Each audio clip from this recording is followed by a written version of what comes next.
जनार्दन, व्यक्ति कुछ नहीं होता। आइंस्टीन ने कहा है कि जो हम रोज जीते हैं और जिन लोगों से मिलते हैं और हमारे साथ के उन हजारों हजार लोगों के साथ जिनके साथ मैंने यात्रा की है, ये उनके कारण मुमकिन हुआ कि आज मैं यहाँ आपके सामने हूँ। तो जिन गांवों से मैं आता हूँ, उन गांवों की संस्कृति ने हमें समझाया और बताया। सबसे पहला लेसन अगर मुझे प्रबंधन का मिला, अपने पिता से मिला, भारत की आज़ादी के बारे में सबसे विलक्षण किताबों में जो किताब है, India from Lord Curzon to Nehru and after, उसमें अनेक रिवीलिंग तथ्य है जो आज का हिंदुस्तान से जानता नहीं। भारत का इतिहास दुनिया का इतिहास रहा है। ये भारत के वैल्यूज थे, ये भारत के मूल्य थे। अपढ़ होना एक अलग वो है, निरक्षरता और साक्षरता को आप उसे जज न करिए। अपढ़ लोगों ने देश को दिशा दी है कई।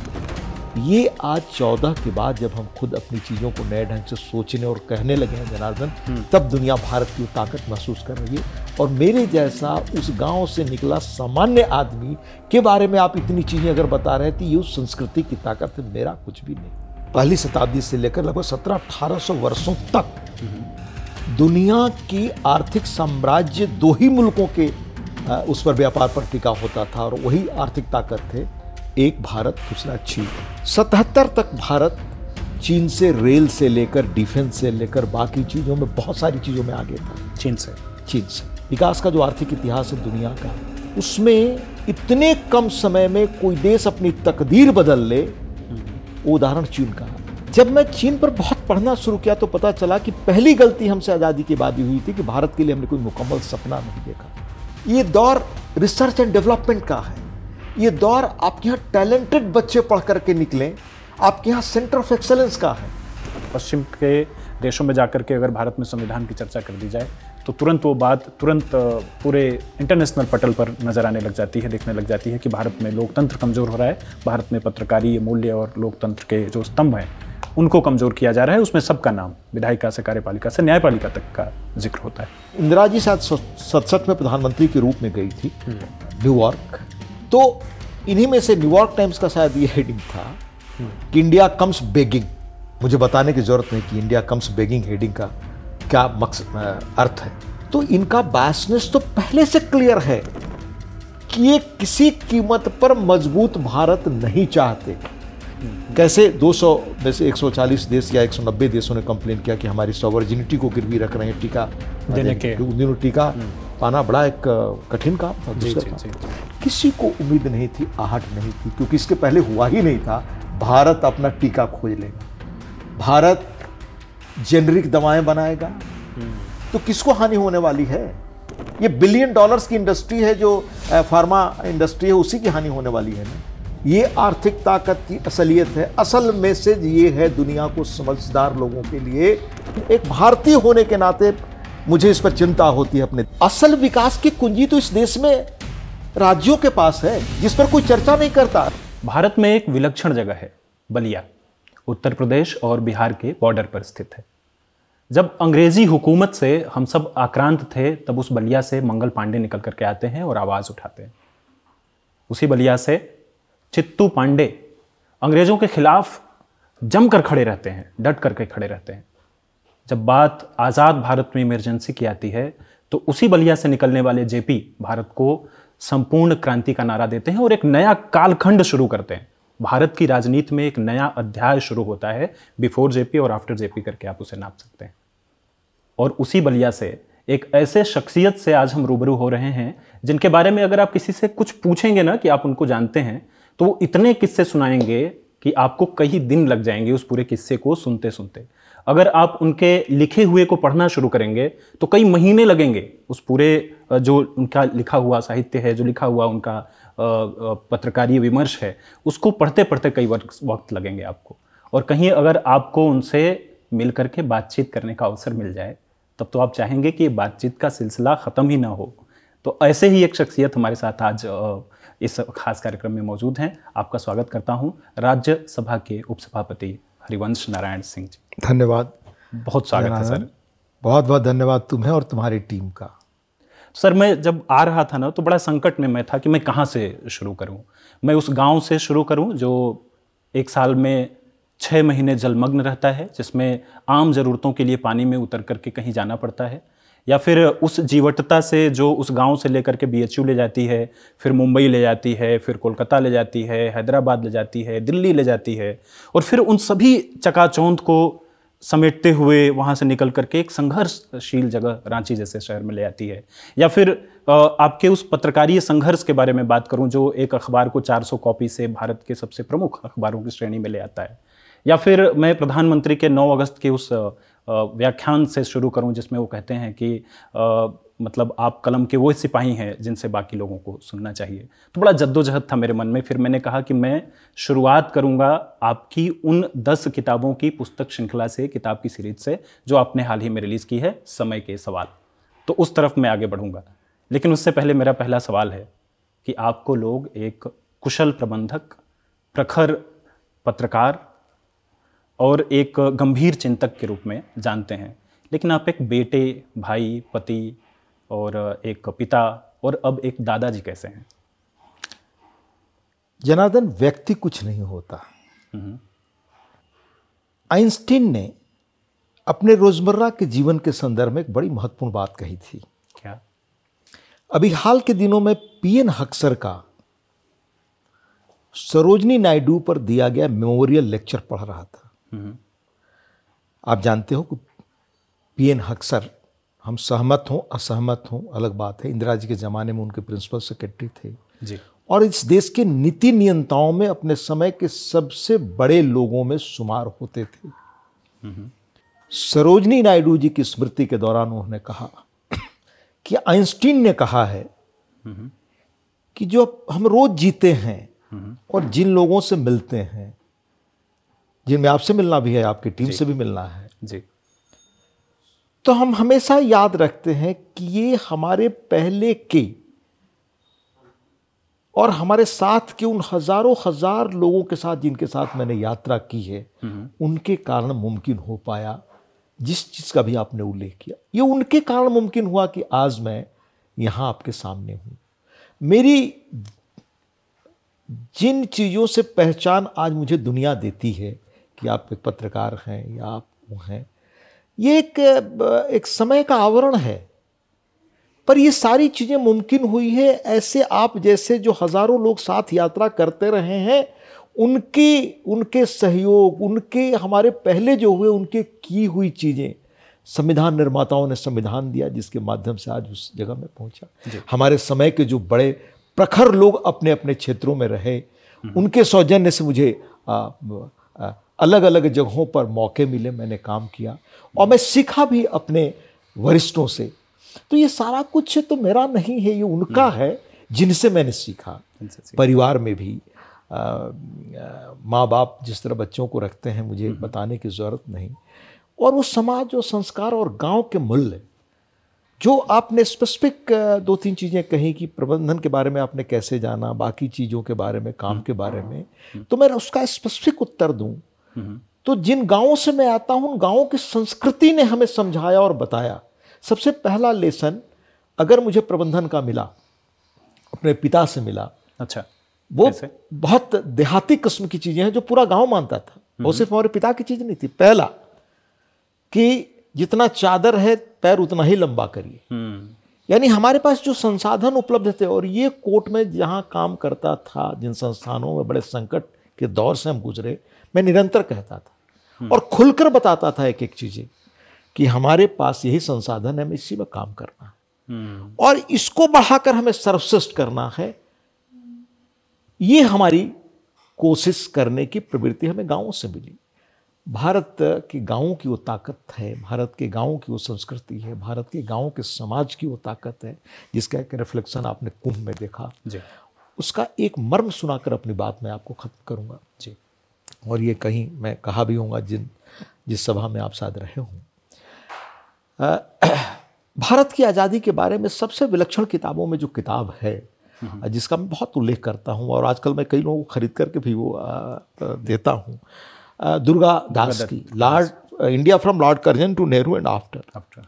उसमें एक प्रसंग है शायद जॉर्ज बर्नार्ड शाह को लेकर के कि दुर्गा दास जी बड़े पत्रकार थे अपने ज़माने के, जो गांधी जी के करीब थे, पंडित जवाहरलाल नेहरू के करीब थे, गोविंद वल्लभ पंत के करीब थे, जो सरदार पटेल के करीब थे, राजेंद्र बाबू के करीब थे। उनकी पुस्तक का फॉरवर्ड लिखा है जाकिर हुसैन ने। तो इससे प्रमाणिक पुस्तक और नहीं हो सकती। उसमें अनेक रिवीलिंग तथ्य है जो आज का हिंदुस्तान से जानता नहीं। पर एक तथ्य है जहां से हम जैसे लाखों करोड़ों लोगों को ताकत मिलती है, जो आज आपको कुंभ में भी दिखा। 64 करोड़ लोग किस तरह से, इस बार भी मैं कुंभ गया, 13 में गया था, शायद 17 या 19 में हुआ था, 19 में गया था मैं, और इस बार गया। तो मैं कुंभ का पुराना हो रहा हूं। और कुंभ पर आप इलाहाबाद से उमाकांत मालवीय का लेख, अपने समय में उनकी किताब भी एक अविरल बहती गंगा, शायद उनकी किताब है। क्या सुंदर, हमारे महादेवी जी का कुंभ पर। तो वो कुंभ एक हमारे जो भी हमारा 5-8 हज़ार वर्षों का अतीत और इतिहास रहा, उसका समृद्ध रिफ्लेक्शन है वो। तो वो ताकत कहाँ से आई कि हम टिके रह सके, जिसको इकबाल ने कहा कि कुछ बात है ऐसी कि हस्ती मिटती नहीं हमारी। दुनिया से बड़ी बड़ी सभ्यताएं खत्म हो गई, रोम खत्म हो गए, यूनान खत्म हो गए, मिस्र खत्म हो गया, सब खत्म हो गए। कुछ भारत है कि जो बचा हुआ है। वो क्या है? तो वो लिखते हैं दुर्गादास की, जब मैं ब्रिटेन गया तो मेरी बड़ी ख्वाहिश थी कि मैं जॉर्ज बर्नार्ड शाह से मिलूं। ठीक है, आप जानते हैं जॉर्ज बर्नार्ड शाह अपने समय के उन बड़े थिंकर्स और विचारकों में थे जिनसे लालायित दुनिया रहती थी सुनने और जानने की। तो जल्द किसी से मिलते नहीं थे, पर इन्होंने कहा, ये जानते हुए मैंने उनके यहाँ रिक्वेस्ट भेजा लिख करके, और I was surprised and shocked कि हमें उन्होंने समय दे दिया मिलने का। तो मैं इतना उत्साहित और उत्फुल्लित था कि मुझे अपने समय के दुनिया के बड़े विशिष्ट व्यक्ति से मिलने का मौका अवसर मिला।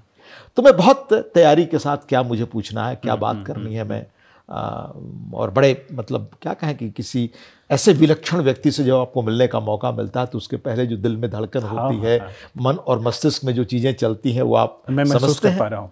मैं इस वक्त भी महसूस कर पा रहा हूँ। तो किस नहीं, मैं तो बहुत सामान्य। तो जब वो जॉर्ज बर्नार्ड शाह से मिलने गए तो जॉर्ज बर्नार्ड शाह ने उनसे कहा कि आपको मैं अपने मकसद से मिलने के लिए बुलाया। अच्छा, मुझे कुछ चीजें आपसे जाननी है। और कहा, पहला सवाल था कि हमें यह समझाइए कि दुनिया की इतनी सारी सभ्यताएं खत्म हो गई, पर क्या वजह है कि भारत आज तक भी बचा रहा। तो हमारे गांवों की ताकत है, जिसमें हमारे पुरखों ने बताया कि जितनी जरूरत है उतना आप उसी अनुसार जीवन जिए, याचक कहीं ना बने, अपने स्वाभिमान के साथ जिए। मैंने गांव के उन लोगों को देखा है जनार्दन, जो अपढ़ होते थे, पर अगर कोई सरकारी राहत की चीज आती थी तो कहते थे कि मुझसे गरीब पहले वो है उसको दे दो। ये पढ़ा लिखा समाज है। जितना बड़ा देश में आज़ादी के बाद स्कैंडल देखते हैं और भ्रष्टाचार देखते हैं, ये सारे पढ़े लिखे लोग ज़्यादा करते हैं, गांव के अपढ़ लोग नहीं करते। राइट। और अपढ़ होना एक अलग वो है, निरक्षरता और साक्षरता को आप उसे जज न करिए। अपढ़ लोगों ने देश को दिशा दी है। कई, मैं आपको कई नाम गिना सकता हूँ, कामराज या अनेक मैं आपको बताऊँ कभी। तो उन गांवों से जो मूल्य और संस्कृति, जिन्हें हम अपढ़ कहते थे, जो विरासत में हमारे देश को मिलती आई, वही कुंभ में रिफ्लेक्शन दिखता है। वही बाद में विल डुरंट, जिनकी किताब का उल्लेख करा था, अपने समय के दुनिया के बड़े इतिहासकारों में से हुए। वो जब हिंदुस्तान पराजित था तो भारत आए। और विल डुरंट मतलब क्लासिक्स लिखी है, लगभग 7-8 वॉल्यूम में जो किताबें मैंने अभी आपको दिखाई। उन्होंने भारत पे एक अलग से किताब लिखी। हर भारतीय को किताब पढ़नी चाहिए कि भारत में क्या ताकत है और दुनिया का सबसे विलक्षण देश कैसे है। इसको अंग्रेजों ने अगर गुलाम बना कर रखा है तो कितना गलत और अमानवीय काम किया है। ये उस भारत में गुलाम भी रहते हुए 1000 साल तक लगभग बाहर के आक्रमणकारियों को झेलते हुए भी भारत बचा रहा, वो इस कुंभ में दिखता है। और अभी वो जो बड़े अंग्रेजी इतिहासकार हैं, विलियम डारम पेल, बड़े मशहूर, उनकी मुगल हिस्ट्री वगैरह पे अथॉरिटी माने जाते हैं और उनका ये हिस्ट्री पर पॉडकास्ट बहुत सुना जाता है आजकल। उनकी लेटेस्ट किताब आई है अभी महीने भर के अंदर। वो भारत पर ही केंद्रित है कि एक समय था कि 1000 वर्षों का, यानी वो शायद पहली शताब्दी से बाद की बात करें, कि भारत का इतिहास दुनिया का इतिहास रहा है, ये भारत के वैल्यूज थे, ये भारत के मूल्य थे। ये आज 14 के बाद जब हम खुद अपनी चीज़ों को नए ढंग से सोचने और कहने लगे हैं जनार्दन, तब दुनिया भारत की वो ताकत महसूस कर रही है। और मेरे जैसा उस गांव से निकला सामान्य आदमी के बारे में आप इतनी चीज़ें अगर बता रहे थे, ये उस संस्कृति की ताकत है, मेरा कुछ भी नहीं। अभी जब सर आपने गाँव का जिक्र किया तो मुझे वो सब चीज़ें याद आने लगी। आपने गाँव के कल्चर के, संस्कृति के बारे में थोड़ी थोड़ी बातें कही। तो गाँव में मैं अक्सर देखता था कि अगर किसी के घर में बेटी की शादी है तो बेटी की शादी में कांडाल की ज़रूरत रहती है, एक ड्रम की ज़रूरत होती है जिसमें बारात को पानी पिलवाएंगे। तो उस खास दौर में भले पहले उनमें आपस में एक दूसरे से न बनती रही हो, लेकिन उस खास दिन में लोग थालियाँ देते हैं। आपके घर में 20 थाली है तो आप 20 थाली पहुँचा जाइए, आपके घर में बाल्टियाँ हैं तो आप बाल्टी ले आइए, आपके घर में कलछल जिससे कि सब्जी को बांटेंगे तो कलछल लेते आइए। वो दे देते हैं उस खास घर में। 1 दिन 2 दिन वो अपनी कठिनाई से जीवन। तखत लोग अपने घरों में, जिसके घर में 4-6 तखत है, वो वहाँ जाके पहुँचा आते हैं कि उनके जनवासे में रखा जाएगा। तो लोग वो पूरा जहन में रिकॉल होने लगा। और वो भारतीय मूल्य, वो भारतीय संस्कृति है शायद, जो जॉर्ज बर्नार्ड शॉ वहाँ पूछ रहे थे दुर्गादास जी से। बहुत सारे इस तरह का ये पॉडकास्ट या इंटरव्यू या जो भी हम इसे कहें बातचीत है कि जिसमें खुद को भी अवलोकन करने का बड़ा अवसर मुझे आ रहा है आपसे बात करते हुए। आपने जिक्र किया भारत के बारे में और 2014 के बाद के बारे में। इस पर थोड़ा सा और जोर डाल करके बताएंगे कौन सा परिवर्तन 2014 के बाद हुआ है? आपने कहा कि 2014 के बाद कुछ नई चीज़ें हुई। अनेक चीज़ें, जैसे 2014 के बाद भारत ने सपना देखना शुरू किया, या भारत के लोगों ने, कि 2047 तक हमें कहाँ पहुँचना है। यानी 100 वर्ष हमारी आज़ादी के होंगे, उस वक्त हम किस रूप में भारत को देखना चाहते हैं। आपको बताऊं, सामयिक इतिहास मेरी रुचि का विषय रहा और मैं बगल में चीन को बड़े गौर से देखता और जानता रहा, क्योंकि दोनों की सभ्यताएं बड़ी विलक्षण रही हैं और बड़ी प्राचीन रही। और एडिसन है शायद दुनिया के जाने माने आर्थिक इतिहासकार, जो ये कहते हैं कि 200-250 साल पहले, पहली शताब्दी से लेकर लगभग 1700-1800 वर्षों तक दुनिया की आर्थिक साम्राज्य 2 ही मुल्कों के उस पर व्यापार पर टिका होता था, और वही आर्थिक ताकत थे, एक भारत, दूसरा चीन। अच्छा। तो चीन को समझने की मैं कोशिश करता रहा कि क्यों चीन 77 के बाद इतनी तेजी से विकास करके पाया। 48 में जो चीन हमसे कई चीजों में पीछे था, जब हम दोनों ने लगभग 48-50 के बीच नई यात्रा शुरू की, भारत आजाद हुआ, चीन ने साम्यवाद के तहत माओ के आने के बाद एक नया अभियान, एक नया सपना उसने शुरू किया। 77 तक भारत चीन से, रेल से लेकर, डिफेंस से लेकर, बाकी चीजों में, बहुत सारी चीजों में आगे था। चीन से ये सारे फैक्ट्स हैं। आपको मैं विस्तार से, का कुल आशय होता है अभी 50 साल जी हाँ, नहीं पूरे। जी हाँ। और इवन 80 तक आप जाएंगे तो कुछ चीजों में भी 80 तक भारत आगे था, 90 तक भी एक आध कुछ चीजों में आगे था।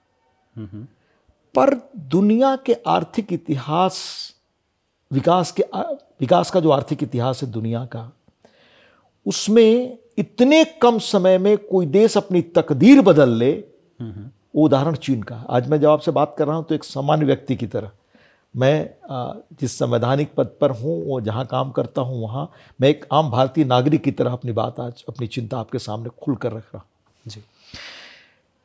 तो ये मुझे चीज़ बराबर मेरे दिमाग में एक वजह होती थी कि क्यों ऐसा हुआ। जब मैं चीन पर बहुत पढ़ना शुरू किया तो पता चला कि पहली गलती हमसे आज़ादी के बाद ही हुई थी कि भारत के लिए हमने कोई मुकम्मल सपना नहीं देखा। 48 के आसपास चीन ने सपना देखा कि 100 वर्षों बाद चीन कहां खड़ा होगा। 100 वर्षों बाद चीन दुनिया में बड़ी ताकत के रूप में उभरे, ये संकल्प उन्होंने 1948 में लिया। 1948 से 50 के बीच जब वो नई यात्रा शुरू कर रहे थे। पर उस सपने को मूर्त रूप दिया जिस व्यक्ति ने, वो देंग सियाओपिंग थे। उनके बारे में दुनिया कम जानती है, दुनिया माओ को याद करती, माओ को जानती है। पर वो टर्न अराउंड क्या था? वो टर्न अराउंड ये था जनार्दन कि 77-78 आते आते तक चीन भयानक गरीबी, अकाल, अनेक प्रॉब्लम से, आपको याद होगा सांस्कृतिक पुनर्जागरण आंदोलन, और किस तरह से कई चीजें उनके यहां शुरू हुआ, क्योंकि वो एक आर्थिक रूप से सफल देश नहीं बन पा रहा था। तब देंग सियाओपिंग ने अपने समय के बड़े लोगों से परामर्श करके, जिनमें एक सिंगापुर की ली क्वान यू थे। ली क्वान यू आप जानते हैं, जिन्होंने सिंगापुर को बदल दिया। सिंगापुर एक दलदल और कछार मुल्क होता था। ये सारे लेख इन चीजों पर मेरे, जिस आप कह रहे हैं 10 खंडों में, उनमें ये मिलेंगे इन चीजों पर। अच्छा। तो सिंगापुर कैसे एक विकसित देश बन गया और उसमें क्या एक व्यक्ति, एक राजनेता की भूमिका रही, वो ली क्वान यू थे। वो पढ़ने लायक है, 2-3 खंडों में उनकी आत्मकथा है, उस पर भी हमने इस पुस्तक में भी हमारे है। और मैं जिस अखबार में जुड़ा था उसमें लिखता था इन चीज़ों पे काफ़ी। मैंने वहाँ की यात्रा की तो क्या पाया, दलदल था, कछार था, विकसित था, कोई उसकी पहचान और वजूद नहीं था। और ये कालखंड वही है जब भारत भी साथ साथ में आगे बढ़ रहा है। नहीं, भारत ऑलरेडी अपनी यात्रा शुरू कर रहा था। शायद 65-70 की बात होगी या उससे थोड़ा पहले चल, यहाँ पंडित जी के कार्यकाल की बात होगी। तो लिखा है ली क्वान यू ने कि पंडित जी हमें फैसिनेट करते थे, जवाहरलाल जी। अच्छा। और मुझे लगता था, मैं भारत की तरफ देखता था। तो मैं, वो शायद कैम्ब्रिज में पढ़ते थे। अच्छा। कि मुझे अपने मुल्क को बड़ा बनाना है, तो मैं भारत की तरफ देखता था कि भारत में कुछ नया हो रहा है। भारत में आया, 2-2, 3-3 बार आया। इंदिरा जी से भी उनकी मुलाकात का ब्यौरा। वो किताब हर भारतीय को पढ़ना चाहिए। हमने कहाँ गलती की, जो सवाल आपने 14 के बाद का पूछा है, मैं उसी संदर्भ में उत्तर दे रहा हूँ जी। वो ली क्वान यू लिखते हैं अपनी 2-3 खंडों की उनकी आत्मकथा, उसमें भारत के बारे में वर्णन है बहुत अच्छी तरह से। आपकी ब्यूरोक्रेसी के बारे में वर्णन है, आपके राजनेताओं के बारे में वर्णन है। बहरहाल, मैं ली क्वान यू को देंग सियाओपिंग ने बुलाया या उनसे मिले। ठीक है। ये मैंने विवरण पढ़ा जब मैं अखबार में ही काम करता था। एक किताब अमेरिका से छपी, वो किसिंगर इंस्टीट्यूट जो है, जिसमें हार्वर्ड के भी एक प्रोफेसर हैं, 3 पॉलिसी मेकर्स अमेरिका के, उन्होंने मिल करके ली क्वान यू से बात की थी।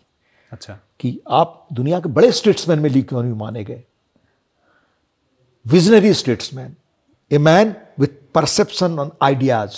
एक छोटे मुल्क का आदमी दुनिया का इतना बड़ा राजनेता बन गया।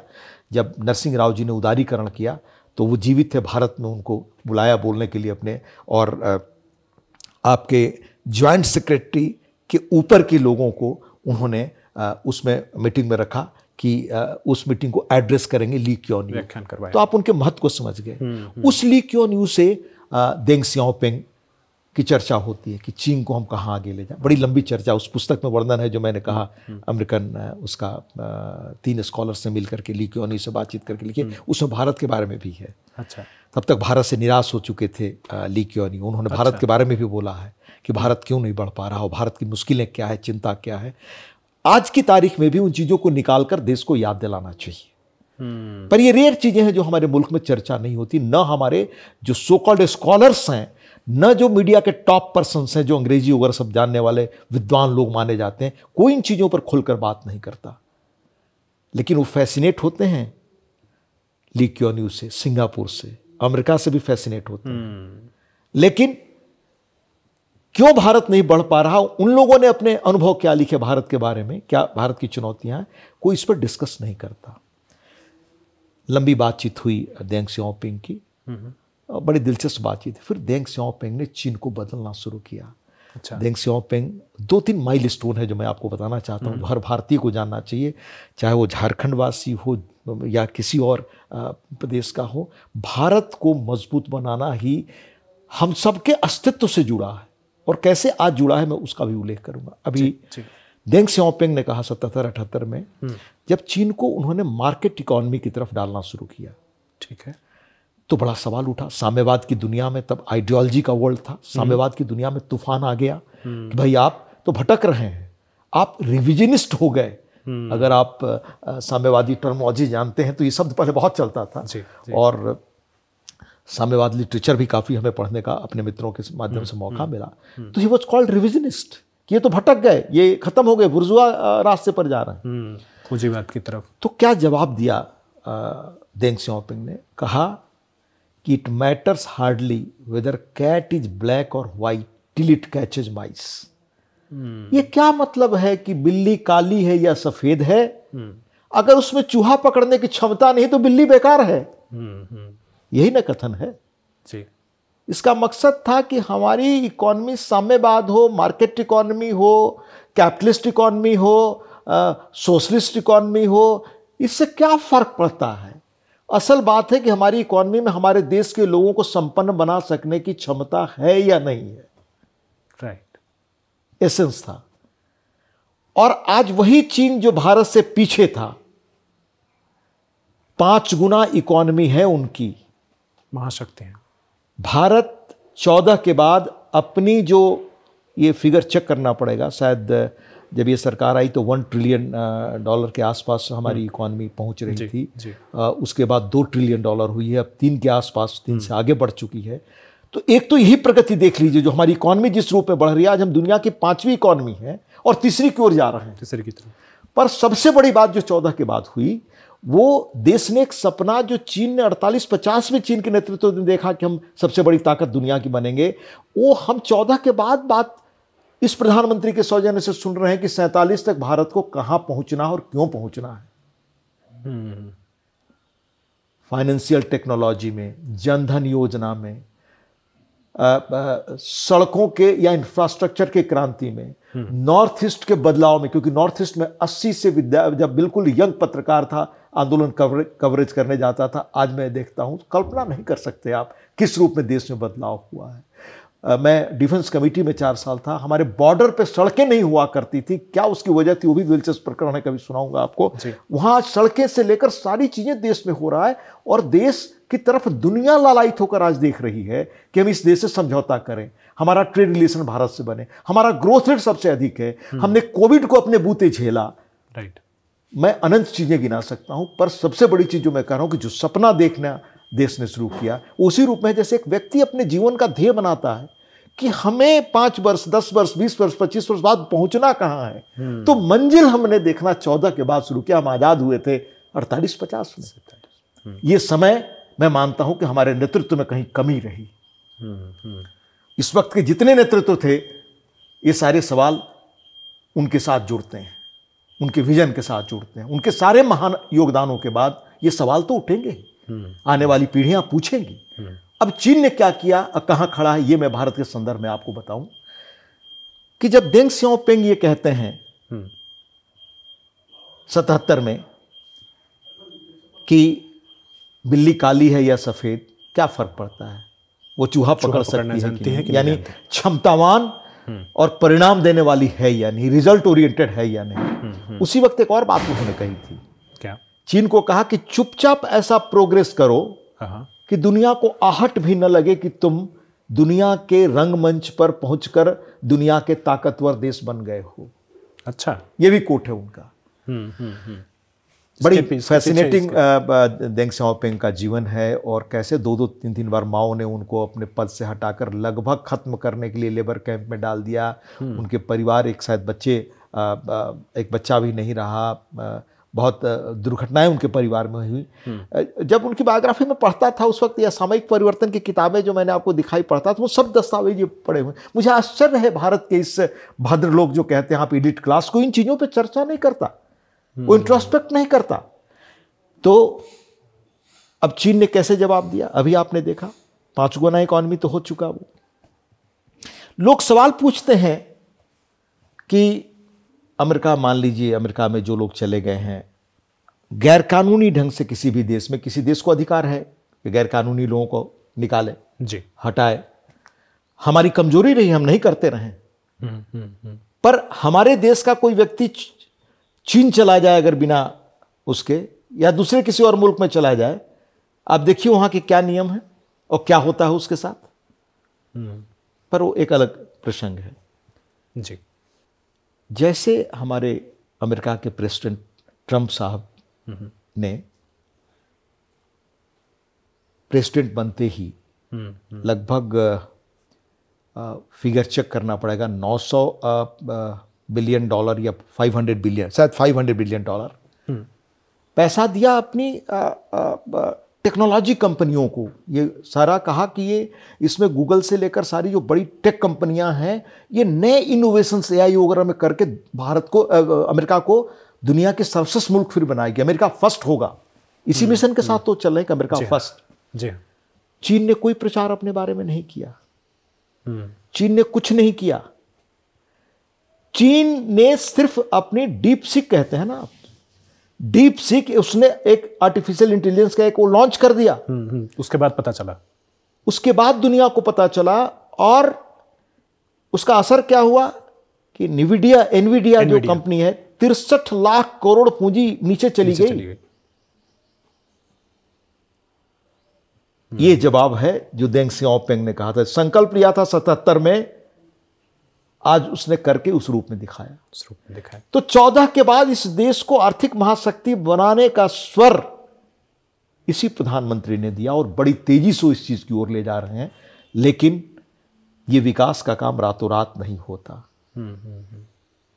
इस विकास की यात्रा में हर राज्य को समझना होगा कि उनकी साझेदारी उतनी है, उनका योगदान उतना ही जरूरी है। मैं आजकल 2-3 विधानसभाओं में नए देश के हाल के महीने 1.5 महीने में गया जी।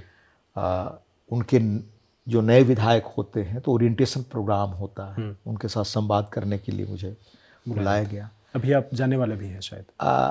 नहीं, ऑलरेडी यहाँ कल मैं बात कर चुका हूँ। अच्छा। लंबा, और एक जम्मू कश्मीर में गया था, और एक अभी चंडीगढ़ गया था। उसके पहले पटना में दूसरे ढंग का स्पीकर्स कॉन्फ्रेंस था। उसके पहले इसी कार्यक्रम के लिए उड़ीसा में गया था, अभी हाल के दिन में। तो मैं एक लेख के बारे में राज्यों में भी कहता हूँ और मीडिया से भी कहता हूँ। मैं अभी पढ़ा ही हुआ है, मैं आपको दिखा दूँ। जी। तो सोचिए, ये लेख है, इकोनॉमिक टाइम्स में छपा है 8 फरवरी को। ये लेख भी किसी असाधारण व्यक्ति का ही है। अच्छा। ये है कृष्णमूर्ति वी सुब्रमण्यम। ये साधारण व्यक्ति हैं, ये भारत के आर्थिक सलाहकार पहले रहे हैं। आज की तारीख में IMF के एग्जीक्यूटिव डायरेक्टर हैं। अच्छा। और इन्हीं की किताब है India at the rate of 100, यानी 100 वर्षों बाद भारत में। दुनिया के बड़े अर्थशास्त्री ही IMF के एग्जीक्यूटिव डायरेक्टर होंगे, कहने की जरूरत नहीं। भारत के बारे में इस व्यक्ति ने किताब लिखी।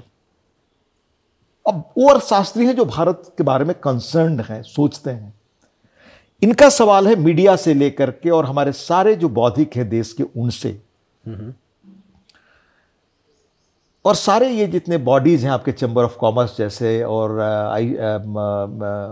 इस तरह की जितनी बॉडीज हैं आपके, उन सब से, कि भाई केंद्र सरकार का जब बजट आता है तब तो आप चैनलों पर बड़ा लंबा डिस्कशन चलाते हैं, ओपेड चलाते हैं अखबारों में, सब लोग विचार व्यक्त करते हैं।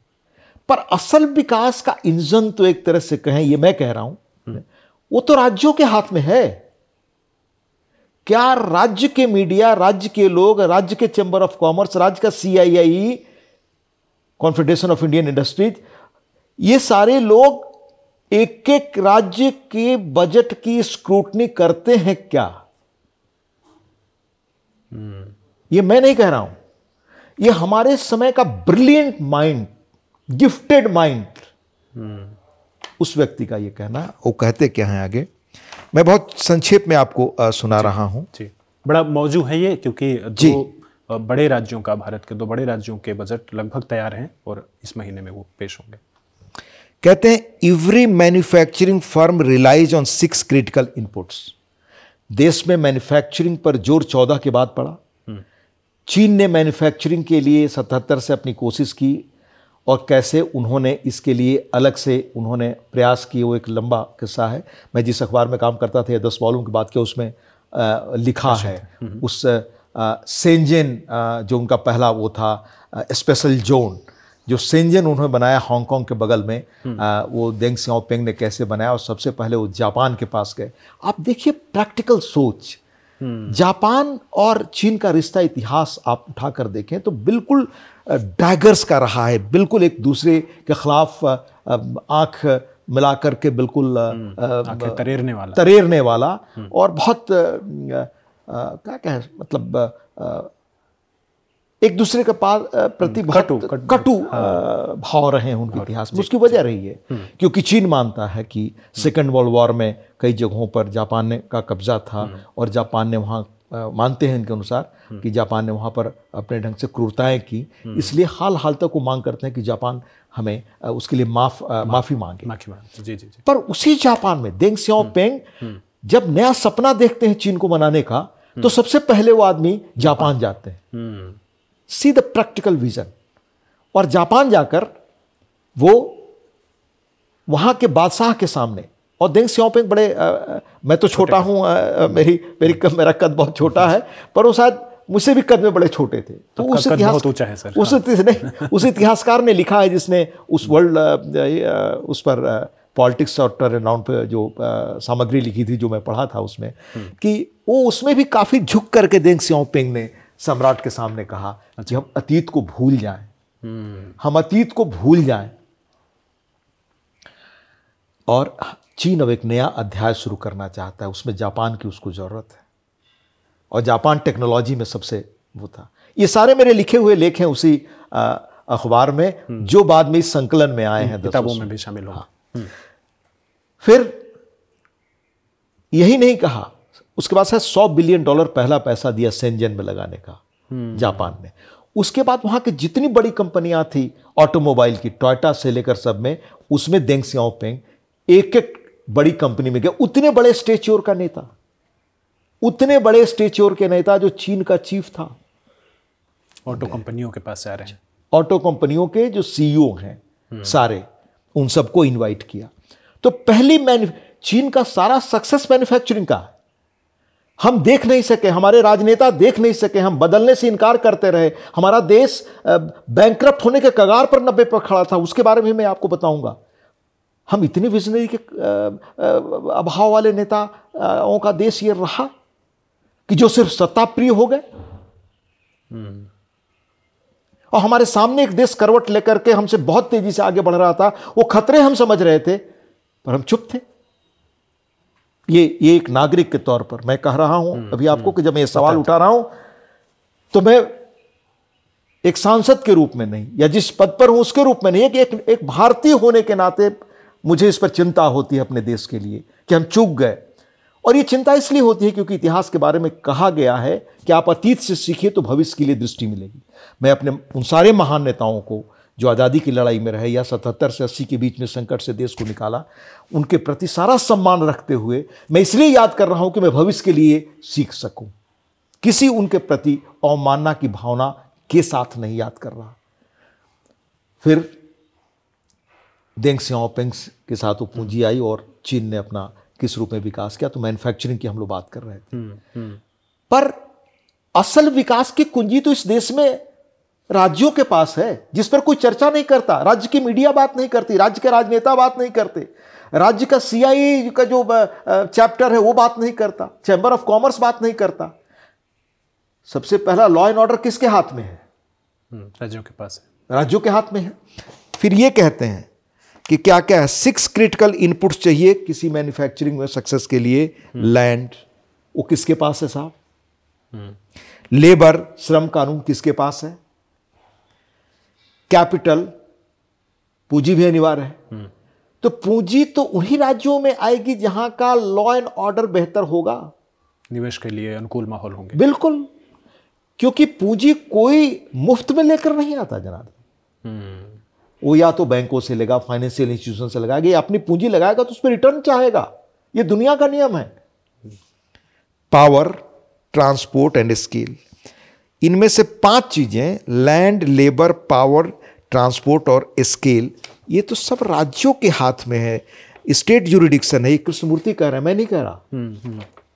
And yet which state government has prioritise reform in this area, किन राज्यों ने इन क्षेत्रों में अपने यहां रिफॉर्म सुधार किए हैं? Instead of enabling competitive markets for these inputs, states have allowed them to remain riddled with frictions. अपने यहां सारी चीजों को उलझा कर रखा है। अब ये कहते हैं आगे कि हमारे राज्यों को अकाउंटेबल बनाने के लिए उनकी अपनी रिस्पॉन्सिबिलिटी के प्रति क्या, उसका जब बजट आता है तो उसके नागरिक उसका social media, main stream media, ये CII या बाकी ऐसे लोग, प्रोफेसर्स, वकील, यही लोग रहे हैं हमारी आज़ादी के लिए। क्या ये सवाल पूछते हैं जैसे how many new jobs were created in the state over the last year, यानी पिछले साल जितनी नौकरियां आपके राज्य में मिली हैं उससे कितनी नई नौकरियां आपने दी।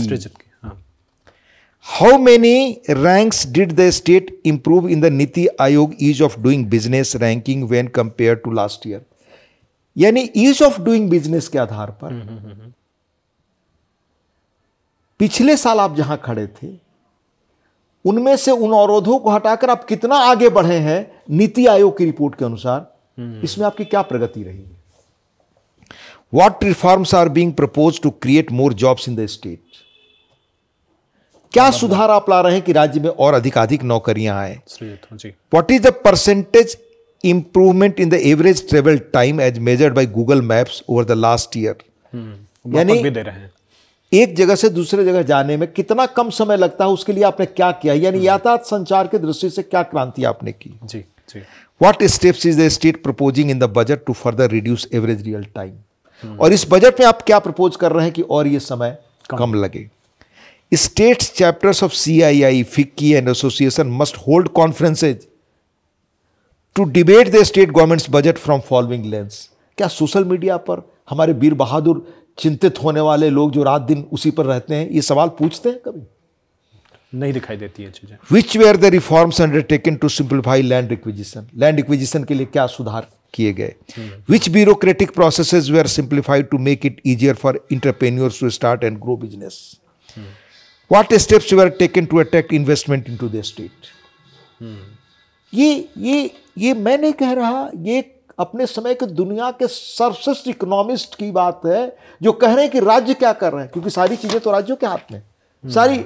ये अब राज्यों में क्या हो रहा है इस देश में, इसी फरवरी में एक बड़ा अभिनव और एक बेहतर शुरुआत हुई है, पर मैं उस पर आऊं उसके पहले आपको बता दूं जी।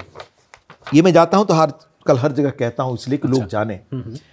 देश में आज की तारीख में 800 जिले हैं जनार्दन, पूरे भारतवर्ष 800 जिलों में से लगभग 13 जिले ऐसे हैं 2021 के आपके इस आंकड़े के अनुसार, source ministry of statistics and programme implementation, district domestic product estimate 2021, ये उसके आधार पर आंकड़े हैं कि districts contributing to 50% of India GDP 2021 में, वैल्यू इन $billion, यानी पूरे 800 जिलों में से ये 13 जिले हैं सिर्फ जो 50% भारत के टोटल GDP में अपना योगदान देते हैं। अब इसमें जिले सुन लें आप, मुंबई है, दिल्ली है, मैं कितने $billion है वो उल्लेख नहीं कर रहा हूं, ठीक है। मुंबई है, दिल्ली है, कलकत्ता है, बेंगलोर अर्बन है, पुणे है, हैदराबाद है, अहमदाबाद है, चेन्नई है, सूरत है, थाने है, जयपुर है, नागपुर है, नासिक।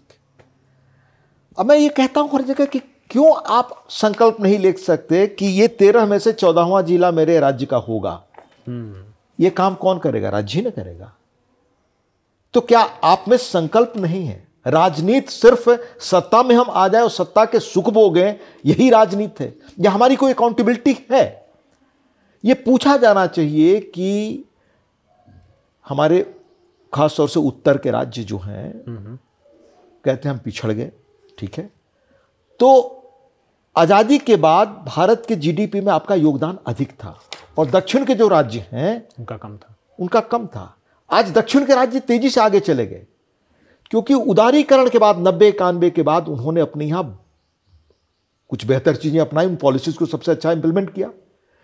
जब बिहार में चरवाहा विद्यालय खुल रहे थे एक जमाने में, तो अपने यहां वो टेक्निकल इंस्टीट्यूट खोल रहे थे। उन टेक्निकल इंस्टीट्यूट से निकले लड़के सिलिकॉन वैली में राज करते हैं।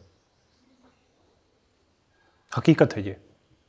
अब मैं आपको बताऊं, एक तो संकल्प पैदा करना और कहना कि हम आगे बढ़ेंगे, बनेंगे और हमारा भी एक जिला इसमें शामिल होगा। अब तो देश में टायर 2 और टायर 3, टायर 4 सिटीज जो छोटी सिटीज कही जाती हैं वो टेक्नोलॉजी का हब बन रही है। हमारे यहां कोई पूछे कि हम जिन राज्य में रहते हैं उसमें कितने टायर 2, टायर 3, टायर 4 सिटीज हैं जो टेक्नोलॉजिकल हब बन रहे हैं। अर्बन प्लानिंग तो स्टेट्स के उस पर है। आप जहां जिस राज्य में रहते हैं इसकी अर्बन प्लानिंग क्या है ये कभी आप पूछें। तो इन सब चीजों पर फोकस 14 के बाद केंद्र दिला रहा है, पर अंततः करना तो राज्यों को है। राइट। ये सारी रिस्पॉन्सिबिलिटीज राज्यों के हाथ में है, और राज्यों की अकाउंटेबिलिटी जिस दिन बढ़ जाएगी, ये सोशल मीडिया पे बढ़ जाएगी, मेन स्ट्रीम मीडिया पे बढ़ जाएगी, जिस दिन लोग सवाल करने लगेंगे कि आप अपने परफॉर्मेंस का हिसाब दीजिए, उस दिन ये बदलाव, उसकी अकाउंटेबिलिटी जरूरत है। तब भारत आर्थिक महाशक्ति बनेगा, तब 47 तक में एक बड़े मजबूत देश के रूप में सामने आएंगे।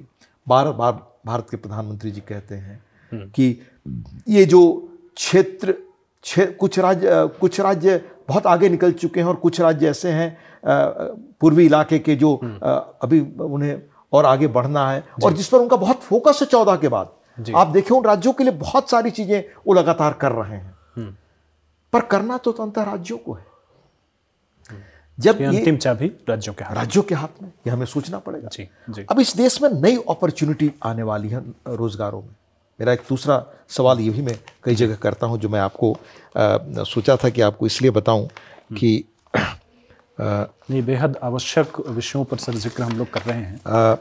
हाँ, जैसे औसतन ये चर्चाएं नहीं आ पा रही हैं जो एकदम उपयुक्त आप कह रहे हैं। एक बदलाव क्या हो रहा है हमारे यहाँ पूरे उसमें देश में, कि आज केरल में जो मैं उल्लेख किया था कि एक महत्वपूर्ण घटना हुई है जिस पर कोई देश में चर्चा नहीं हो रही है। बहुत सिर्फ राजनीतिक दुर्भाग्य है कि राजनीतिक चर्चा हो रही है। वो चर्चा ये है कि केरल में 22 फरवरी को एक समिट हुआ, ये 2 day invest Kerala global summit Kochi में राज्य सरकार ने आयोजित किया। राज्य सरकार सीपीएम की है, पर इसमें कांग्रेस से लेकर एनडीए सब शामिल हुए। आप इस रूप में देखिए कि केरल सबसे अधिक जागरूक आइडियोलॉजिकली कहा जाता है कि अलाइव स्टेट है। यानी सब अपने अपने राजनीतिक मान्यताओं, आइडियोलॉजी, राजनीतिक आग्रहों, विचारों के प्रति बहुत प्रतिबद्ध लोग हैं। इस हद तक है कि दूसरे को शायद वो एकोमोडेट करने के तैयार नहीं होते। ये सुनते हैं ना केरल के बारे में। जी हाँ। उस केरल के इस सम्मेलन में केरल के चीफ मिनिस्टर होते हैं, बाकी लोग होते हैं, और क्या होता है मैं ये आपको ये बता रहा हूं। इससे जो ट्रेंड उभर रहा है वो समझने की हमें कोशिश करनी चाहिए। इसमें ये अलग है कि इसमें 3000 से अधिक लोग और 6 देशों के लोग और बड़े पैमाने पर और उद्यमी शामिल हुए। केरल की मुख्य चिंता क्या थी? केरल की चिंता ये थी कि जो सदर्न स्टेट्स हैं, दक्षिण के जो राज्य हैं, अन्य राज्य हमसे तेजी से आगे जा रहे हैं, हम पिछड़ रहे हैं। अच्छा। जबकि केरल विकसित है, हमारे मुकाबले तो काफी विकसित है। तमिलनाडु और कर्नाटक उन्होंने कहा कि इलेक्ट्रॉनिक्स मैन्युफैक्चरिंग के देश में बड़े केंद्र बन गए। तेलंगाना लगातार आईटी और आईटी सेक्टर से जुड़ी चीजों में आगे जा रहा है। ये इस स्थिति में पॉलिटिकल आइडियोलॉजी को अलग रख करके सारे दलों के लोग केरल के एक मंच पर इकट्ठे होते हैं। ये बड़ी परिघटना है देश की राजनीति को समझने के लिए, और उसकी वजह क्या है भी मैं बताऊंगा। और वहां के मुख्यमंत्री क्या कहते हैं, मैं उनको कोट कर रहा हूं आपको। जी।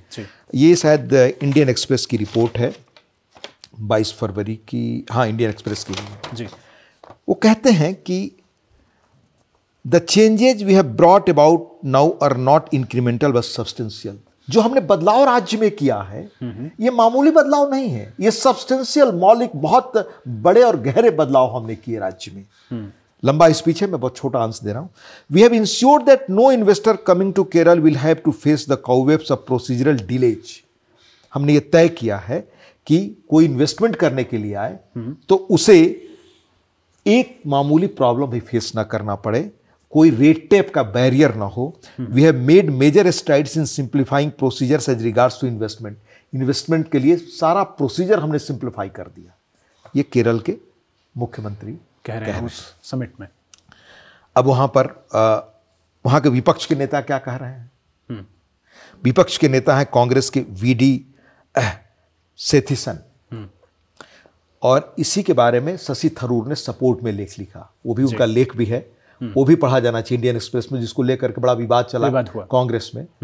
पर मैं उस पॉलिटिकल, क्योंकि हमारे यहाँ हर चीज को देखने का पॉलिटिकल एंगल हो गया है जी। इस पॉलिटिकल एंगल की आज बिल्कुल जरूरत नहीं है, और जनता बाध्य करे नेताओं को कि विकास ही असल चीज है, और क्यों है मैं उसका रीजन आपको बताऊंगा। कांग्रेस के वहां विपक्ष के नेता कह रहे हैं, I quote from this report, regardless of political affiliation, our collective goal is to propel Kerala into a future of economic prosperity and industrial excellence. हमारे सारे राजनीतिक प्रतिबद्धताएं को दूर करते हुए, अलग रखते हुए, हमारा कलेक्टिव गोल होना चाहिए कि हम केरल को कैसे इकोनॉमिक प्रॉस्पेरिटी और इंडस्ट्रियल एक्सेलेंस का हब बना लें। ये विपक्ष का नेता साथ कह रहा है उसी मंच से जिससे मुख्यमंत्री बोल रहे हैं, जिससे हमारे पीयूष गोयल जी बोल रहे हैं, और जिससे जुड़े हमारे जयंत चौधरी जी वहां मौजूद थे, उन्होंने भी बोला मंत्री के रूप में। नितिन गडकरी ने क्या कहा वो भी बताता हूं। फिर कहते हैं आगे वो विपक्ष के नेता, I am very much proud to declare, मैं फक्र के साथ यह बता रहा हूं, that opposition is taking an initiative for the beginning of a new culture, कि अपोजिशन एक नए संस्कृति की शुरुआत कर रहा है। We are giving our full support, हम आपको पूरी मदद कर रहे हैं, सपोर्ट दे रहे हैं। I am happy to say we have not conducted any hartals for the past 4 years। हमने 4 वर्ष में कोई हड़ताल नहीं किया। हम बताना, ये विपक्ष के नेता कह रहे हैं। My request to the government is that when you will be in the opposition you have to continue the same culture. आज केंद्र से लेकर राज्यों में जो भी लोग विपक्ष में हैं, उनकी ये भूमिका है देश को बनाने की। लोग क्यों है जनार्दन? आज दुनिया की जो जियो पॉलिटिकल सिचुएशन है आप देख रहे हैं। अभी यूक्रेन का युद्ध पुराना है, यूक्रेन और अमेरिका के बीच जो चल रहा है, मैं उस विस्तार में नहीं जाना चाहता जी। पर इसका मर्म यह है कि दुनिया में आर्थिक ताकत ही आपका भविष्य तय करने वाली है। अगर आर्थिक रूप से आप महाशक्ति और ताकत नहीं है तो आपके लिए असंख्य चुनौतियां हैं जनार्दन, हर स्तर पे। इस देश को अपने मूल्यों को, अपनी संस्कृति को, अपने वजूद को बनाए रखने के लिए आर्थिक रूप से ताकतवर होना आज पहली और अंतिम, हर संभव मुमकिन प्रयास आर्थिक महाशक्ति होना ही है। इसलिए सारे दलों को एकजुट आना, और केरल ने रास्ता दिखा दिया, शुरुआत कर दी। क्या है साहब अंतर्राष्ट्रीय मानकों पर? अंतर्राष्ट्रीय मानक पर कोई एक देश युद्ध में, मान लीजिए पिछले कई वर्षों से वो है युद्ध, भारत मानता है कि मानवता के लिए सही नहीं, युद्ध खत्म होने चाहिए। हमारे प्रधानमंत्री का डिक्लेयर्ड ये उनकी नीति है, और कहते रहे, और इसके लिए हमने प्रयास भी किया। हमारे प्रधानमंत्री जी ने हमेशा प्रयास किया है इन देश के जो दोनों देशों के शिखर के लोगों से मिलकर कहकर। पर जिन लोगों के भरोसे से मुल्क, एक छोटा मुल्क युद्ध में उतरा, जिसको एक अम्ब्रेला नाटो का देने का वादा किया गया, उसके बड़े देश कह रहे हैं कि अब आप अपने भरोसे रहिए, और हमने जो आपको युद्ध में मदद की है वो सारा आप अपने मिनरल रिसोर्सेज के अनुसार हमें को लौटाइए। और उस देश के वो नेता कहते हैं कि अगर मिनरल रिसोर्सेज में इनको नहीं दिया तो हमारी 5 पीढ़ी गुलाम हो जाएगी। ये आर्थिक ताकत की असलियत है। असल मैसेज ये है दुनिया को, समझदार लोगों के लिए, कि अगर अपने आर्थिक वजूद पर आप नहीं रहे तो अगली 5 पीढ़ियों को गुलाम बनाने के लिए, ये दुनिया का परिदृश्य है। तो क्या भारत उसे सीख नहीं ले सकता? हमारे केरल के लोगों को, केरल की राजनीति करने वाले सभी लोगों को प्रति हमारे जैसा एक सामान्य नागरिक का सलाम कि उन्होंने इस देश को रास्ता फिर दिखाया। हमारे प्रधानमंत्री 14 के बाद यही कह रहे हैं प्रधानमंत्री जी कि हम एक दुनिया के नए दौर में हैं और भारत मुमकिन कर सकता है, हम कामयाब हो सकते हैं, हमें कामयाबी की तरफ बढ़ना चाहिए। ये हकीकत है। दूसरा बड़ा ट्रेंड जो हमारे लोग कहते हैं रोजगार के लिए, एक चीज 2 चीज मैं आपको बताऊंगा अगर आप चाहें। नहीं, मैं बहुत उत्सुकता से मैंने शुरुआत में ही स्पष्ट किया था जैसे कि यह बातचीत खत्म ना हो। नहीं तो उसमें जैसे मैन्युफैक्चरिंग और सर्विस सेक्टर, इसका बहुत विकास साउथ के राज्यों में हुआ, इसलिए वो आगे बढ़ गए। आपको मालूम है केरल भी उसी दिशा में चिंतित है, वो वही चाहता है कि मुझे हासिल होना चाहिए। बिल्कुल, ये केरल का मैंने आपको उदाहरण बताया। इसी में आपको मैं बताऊं कि किस तरह से आज एक कंपनी, सिर्फ एक कंपनी दुनिया का अपने देश की तकदीर बदल सकती है। इस दौर में, क्योंकि मैंने आपसे कहा कि सिर्फ हमारे यहाँ मान लीजिए पहले एग्रीकल्चर था, तो एग्रीकल्चर के बाद सर्विस सेक्टर आया, मैन्युफैक्चरिंग सेक्टर आया। चीन ने मैन्युफैक्चरिंग सेक्टर में कमाल किया, इसलिए वो आज ताकत बन गया। हम उस अवसर को चूक गए। पर हमारे लोगों ने सर्विस सेक्टर में, साउथ के लोगों ने, नारायण मूर्ति वगैरह ने किस तरह से कामयाबी दी, और वो आज स्टेट बहुत तेजी से आगे चले गए। आप उस मेडिसिन वाली कंपनी का, हम मेडिसिन वाली कंपनी का, जिसका मैंने कहा, ये एक कंपनी है आपकी डेनमार्क की। ये शायद डेनमार्क की कंपनी है। इसका नाम है नो कंपनी। 2017 में ये 100 वर्ष की पुरानी कंपनी है जनार्दन। Danish pharma company Novo Nordisk इसका नाम है। इसका मार्केट कैपिटलाइजेशन अभी हाल में जब इसने दवा खोजी तो शायद पिछले साल बढ़कर $570 अरब हो गया, जो कि डेनमार्क की अर्थव्यवस्था कुल $406 अरब।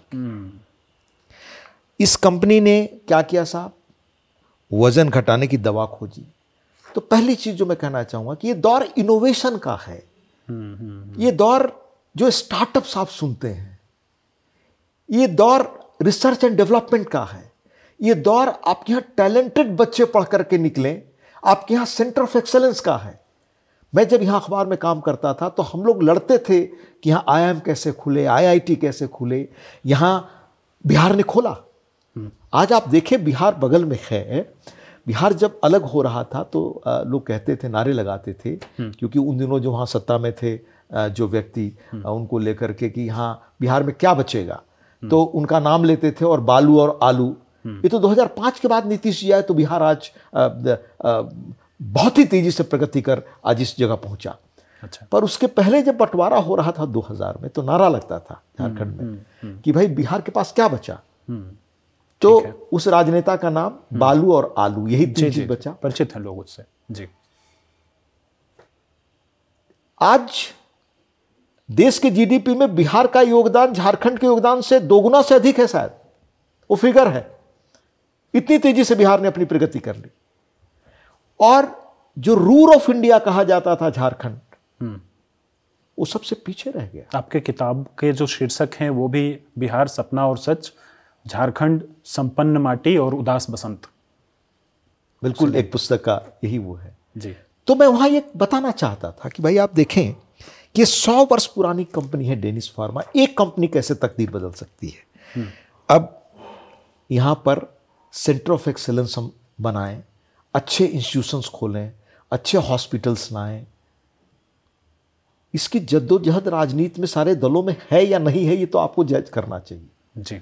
हम जब थे तो अभियान चलाते थे कि हो, और क्यों जरूरी है, क्योंकि दक्षिण के या अन्य विकसित राज्यों ने अपने यहां पहले कायम किया, तब आज वहां आज उनकी सॉफ्टवेयर रिवोल्यूशन हुआ। वहां इन्फोसिस आ गई, जो किताब लिखी ना द वर्ल्ड इज फ्लैट, उन्होंने, जो अमेरिकन राइटर थे बड़े मशहूर, न्यूयॉर्क टाइम्स के कॉलमिस्ट हैं, मैं नाम अभी बताऊंगा आपको। और बाद में नंदन नीलेकनी की किताब आई बड़ी मशहूर। जी, वो किताब है। ये कि वर्ल्ड इज फ्लैट का मतलब कि अब दुनिया समतल है, यानी जो काम आप सिलिकॉन वैली से करते हो न्यूयॉर्क में, बेंगलोर में संपन्न है। बेंगलोर को कहा गया कि ईस्ट का सिलिकॉन वैली ये है, तो बेंगलोर क्यों नहीं रांची हो सका, या क्यों नहीं हमारे अन्य हिंदी इलाके के राज्य बन सके। उत्तर प्रदेश तेजी से विकसित कर रहा है अभी हाल के दिनों में। एक चीज और आपको बताऊं कि 1964 के आसपास देश में जो तब की सरकार ने सपना देखा, केंद्र सरकार ने, कि देश में 3 इंडस्ट्रियल कैपिटल हब होंगे हमारे। अच्छा। एक पूना, एक बेंगलोर और एक रांची। 64 में। और यहां पर HEC लगा, heavy engineering corporation, Russian corporation से, जो आज HEC, जहां पर आप विधानसभा और सारी चीजें देखते हैं। और वहां HMT कंपनी लगी बेंगलोर में, घड़ी वाली जो होती थी, सरकारी। और पुणे में भी डिफेंस का कुछ लगा, या दवा की, फार्मा की कोई कंपनी लगी। आज कहां है पूना और कहां है बेंगलोर, कहां है झारखंड? केंद्र तो एक ही है ना। केंद्र एक ही है। तो उन राज्यों के जो नेतृत्व रहे अपने राज्य में, उन्होंने बेंगलोर को आज यहां पहुंचा दिया, पुणे को यहां पहुंचा दिया, झारखंड में रांची, या अनडिवाइडेड बिहार में रांची आज यहां पर है। हमारे सेल्फ इंट्रोस्पेक्शन, इसके लिए किसी को ब्लेम करने की जरूरत नहीं है। और अब हमें अपने पुरखों को भी या अतीत को याद करके अतीत के प्रति एक आलोचनात्मक भाव लेकर हम चीजों को ठीक नहीं कर सकते। हमेशा अतीत को देखें भविष्य का संकल्प पैदा करने के लिए। तो सारे दलों को क्या कभी यहां मिल करके बैठक नहीं करनी चाहिए कि हम अपने पॉलिटिकल डिफरेंसेस को खत्म कर रहे हैं, हटा रहे हैं। हम पॉलिटिक्स में लड़ेंगे, हमें जब गद्दी पानी होगी तो हम लड़ेंगे, पर हम राज्य को मुकम्मल, जिसको प्रकृति ने सबसे समृद्ध संपदा दी, प्राकृतिक संपदा, और सबसे गरीब राज्य नीति आयोग की रिपोर्ट के अनुसार बना हुआ, वो रहने नहीं देंगे। ये विशेषण हम खत्म करेंगे। हम अपने पुरुषार्थ से करेंगे, संकल्प से करेंगे, कर्म से करेंगे। ये संकल्प कहां है? एक कंपनी कैसे दुनिया को बदल रही है, एहसास भी हमारे लोगों को है। अब इस कंपनी के का और देखिए, इस कंपनी की आय का असर क्या पड़ा। इस कंपनी ने 17 में वजन घटाने की दवा खोजी, तब इसका मार्केट कैपिटलाइजेशन 111 अरब डॉलर था, जो बढ़कर के बाद में 570 अरब डॉलर हो गया। इस कंपनी की निवेश व रिकॉर्ड उत्पादन से डेनमार्क की अर्थव्यवस्था 2% बढ़ी, सिर्फ एक कंपनी के कंट्रीब्यूशन से। यह पूरे यूरोप के औसत से 4 गुना थी। इस कंपनी ने पिछले 2.5 अरब डॉलर का टैक्स देश को दिया। आर्थिक विशेषज्ञों ने कहा कि नोवो कंपनी नहीं होती तो यहाँ की अर्थव्यवस्था, यानी डेनमार्क की अर्थव्यवस्था में मंदी आ गई होती। इस एक कंपनी से वहाँ कॉर्पोरेट टैक्स से रेवेन्यू में 10 गुना बढ़ोतरी हुई, बेरोजगारी में 2/3 कमी आई।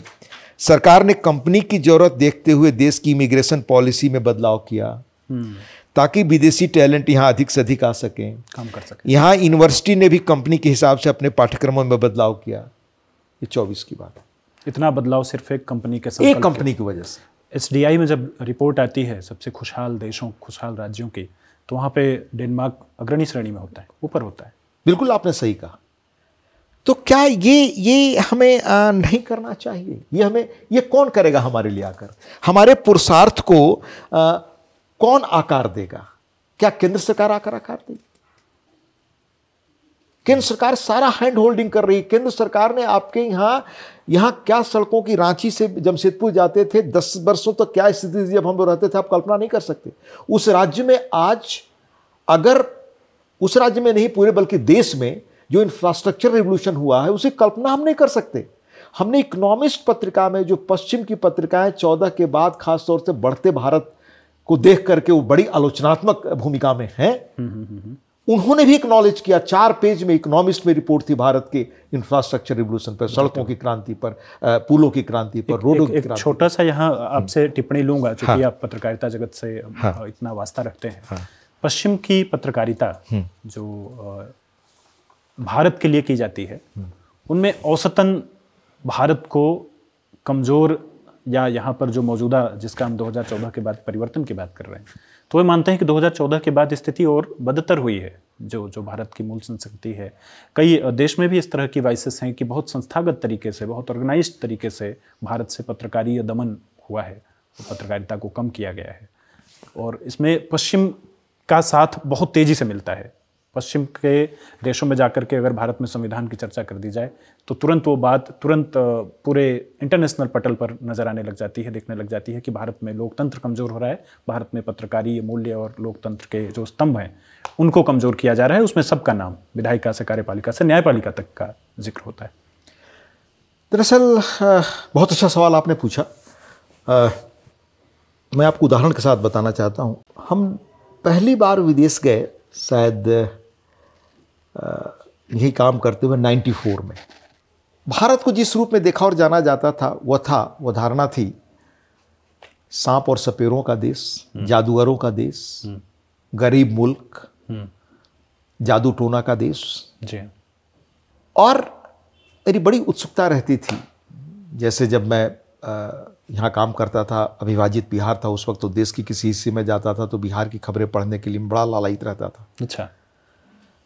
तो बिहार की जो, जिसे आप कहते हैं अपनी भाषा में कि जो समाज जिन चीज़ों को बिल्कुल नकारात्मक ढंग से देखता है वही खबरें निकाल करके देना, तो ऐसी ही बिहार की खबरें देश के अन्य मीडिया के हिस्सों में देखता था।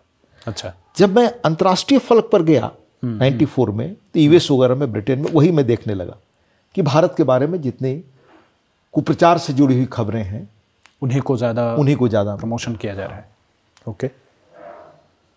किसी उद्देश्य के तहत? बिल्कुल, उसके पीछे का उद्देश्य मैं बता रहा हूं। तब मुझे याद आया कि हमारे लेखों में इस पुस्तक का बार बार उल्लेख है, जो अभी हाल में पुस्तकें आई हैं, क्योंकि जहां अखबार में काम करता था वहां इन चीज़ों पर भी लिखा है हमने। शायद सैमुअल हंटिंगटन की किताब वो है, India the most dangerous ticket hit. अच्छा। उसमें ये था कि भारत कैसे, ये 60 के दशक में आई होगी, भारत कैसे आने वाले दशकों में टूट जाएगा, बिखर जाएगा। अच्छा। हाँ। और दूसरा, मैं आपको उदाहरण के साथ बता रहा हूं कैसे पश्चिम में, तब उसके पहले आपके चाइनीज वॉर जब हुए थे चीन के साथ, तब कैसे भारत को लेकर के भारत हमलावर है, ये पश्चिम की मीडिया ने लिखा था। और वो जो बड़े पत्रकार थे टाइम्स लंदन से जुड़े हुए, उन्होंने तो बाकायदे दिल्ली में रिपोर्टिंग करते हुए शायद तीसरे जनरल इलेक्शन को लिख दिया था कि अंतिम जनरल इलेक्शन, आखिरी चुनाव, आम चुनाव हो रहे हैं भारत में, आम चुनाव भारत में, चुनावी व्यवस्था समाप्त होने की कगार पे है। ऐसे अनेक साहित्य पश्चिम से हमारे बारे में लिखे जाते थे। और इकोनॉमिस्ट में भी मैं पढ़ा करता था तब, जब लिबरलाइजेशन के पहले, कि कैसे भारत बड़े खराब हालत से गुजर रहा है, भारत कभी आगे नहीं बढ़ सकता, इस तरह के भाव होते थे उनमें। लेकिन इन चीज़ों के पीछे प्रयोजन साफ नजर आता था कि इनकी दृष्टि भारत के प्रति क्या है। आप जानते हैं कि भारत के बंटवारे के पीछे भी यही ब्रिटिश ताकतें, यही पश्चिम दिमाग था।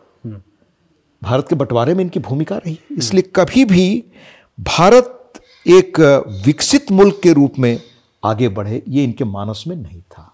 अच्छा। 14 के बाद भारत इनकी इच्छाओं के विपरीत अपनी शर्तों पर, अपने वजूद पर, अपने मूल्यों के साथ तेजी से बढ़ता हुआ आगे देश है। इसको वर्ल्ड बैंक कह रहा है, IMF कह रहा है, दुनिया के टॉप इकोनॉमिस्ट कह रहे हैं, नोबेल लॉरेट इकोनॉमिस्ट कह रहे हैं। ये तो सब एक्नॉलेज फैक्ट्स हैं। 25 करोड़ लोग गरीबी रेखा से नीचे गए, ये एक्नॉलेज फैक्ट्स है।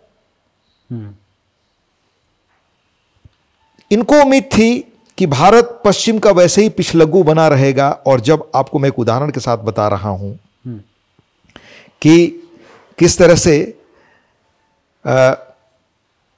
जब कोविड आया तो दुनिया की इन मुल्कों की, पश्चिमी जो विकसित मुल्क हैं, उनको दो लॉबी बड़ी प्रभावित करती है। अच्छा। या उनकी राजनीति के पीछे नेपथ्य में वो खेल खेलती है और अपने ढंग से वहाँ के सत्ता तंत्र को भी और मीडिया को भी चलाती है। वो है हथियारों की लॉबी, व्यापार। हाँ, हथियारों की लॉबी जो आर्म्स मैन्युफैक्चरर्स हैं, और दूसरी है आपकी दवाओं की लॉबी। अच्छा। तो जब आपके यहाँ कोविड आया तो इन्हीं पश्चिम के मीडिया में, सारे अखबारों में, आप उस वक्त के अखबार पलट कर देखिए, आने लगा कि सबसे अधिक भारत में मरेंगे, राइट, सबसे अधिक भारत में अव्यवस्था है। 35-30 दिन का दौर है जब रोजाना इंटरनेशनल मीडिया भारत की स्थिति को बहुत प्रमुखता से अपने यहाँ प्रकाशित करता रहा है। ये 2022 के अप्रैल के बाद के दिन के बात है, मई। मैं उसके थोड़ा पहले के कह रहा हूं। आप निकाल कर देखिए, जब कोविड की आहट आई कि कोविड से ऐसे लोग मरेंगे, उसके पहले से कैसे शुरू हो गया इन पश्चिमी मीडिया के बड़े स्तंभों में कि भारत में सबसे अधिक कैजुअलिटी होगी, क्योंकि इनकी तैयारी नहीं है, इनके टीके नहीं है, इनको टीका कब मिलेगा, क्या होगा, कैसे होगा, इतनी आबादी का देश है, इनके यहाँ हेल्थ इंफ्रास्ट्रक्चर नहीं है, ये सब लिखा हुआ। तो उसके पीछे मैंने कहा कि हिस्टोरिकल रीजन तो है ही, पर पर्पस भी है। और उसमें मैंने कोविड का उल्लेख किया था जी कि कोविड के पहले देखें आप, भारत में जब जब बड़ी बड़ी महामारी आई या इस तरह के रोग आपदाएं आई, तो उसके टीके आने में कितने वर्ष लगे, और उस सारे टीके विदेशी मार्केट से आते थे। जी। बाद में आपने देखा होगा जिस फाइजर कंपनी ने दवा बनाई, उसके सीईओ को लोगों ने दावोस में मीडिया वालों ने घेरा था, वो कुछ बोले नहीं, चुप होकर निकल गए। पर खबरें तो ये आई कि 190 दुनिया के देशों ने शिकायत की कि टीका देने के नाम पर इन्होंने हमारी सॉवर्जिनिटी को गिरवी रखने की कोशिश की, स्वायत्तता को गिरवी रखने की कोशिश की। आज इन पश्चिमी मीडिया के लोगों का देख रहे हैं ना रूख आप, कि एक देश को, छोटे देश को उकसाकर युद्ध में उतारते हैं और आज उसे कहते हैं कि युद्ध में जो मैंने मदद की वो सारा बदले में आप हमें सारा खनिज उसके बदले दीजिए, नहीं तो आपको मदद नहीं करेंगे। इनके अपने वेस्टेड इंटरेस्ट हैं। उमेश उपाध्याय की किताब, बड़े जर्नलिस्ट इस देश के रहे हैं, हम सबके सीनियर, दुर्भाग्य से असमय उनकी मृत्यु हो गई। उनकी किताब आई है western media narrative from Gandhi to Modi, हर एक को पढ़ना चाहिए। जी जी। कैसे गांधी के बारे में इन्होंने खिलाफ में लिखा, क्या क्या गांधी के बारे में कहा गया, क्या पंडित जवाहरलाल जी के बारे में कहा गया, क्या हमारी इंदिरा जी शायद 67 में प्रधानमंत्री के रूप में गई थी न्यूयॉर्क, तो इन्हीं में से न्यूयॉर्क टाइम्स का शायद ये हेडिंग था कि इंडिया कम्स बेगिंग। मुझे बताने की जरूरत नहीं कि इंडिया कम्स बेगिंग हेडिंग का क्या अर्थ है।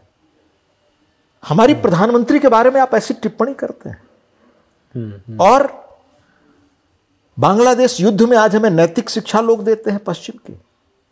बांग्लादेश युद्ध में जब हमारी प्रधानमंत्री या बाकी लोग इन इश्यूज पर बात करते हैं तो आपका जवाब क्या होता है? उसके कॉन्फिडेंशियल डॉक्यूमेंट्स भी आ गए हैं, उसमें किस तरह के लफ्ज आप इस्तेमाल करते हैं हमारे देश के बड़े नेताओं के प्रति।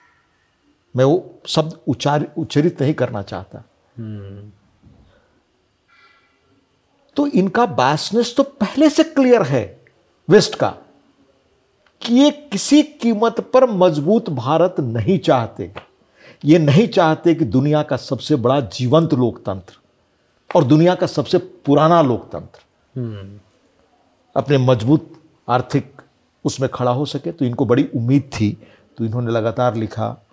जब कोविड की आहट हुई कि सबसे अधिक लोग यहां मरेंगे, दो लॉबियों का जिक्र हम कर रहे थे, हथियार लॉबी और फार्मा लॉबी, यही मीडिया कंट्रोल करते हैं, यही वहां के शासन पर भी असल प्रभाव रखते हैं।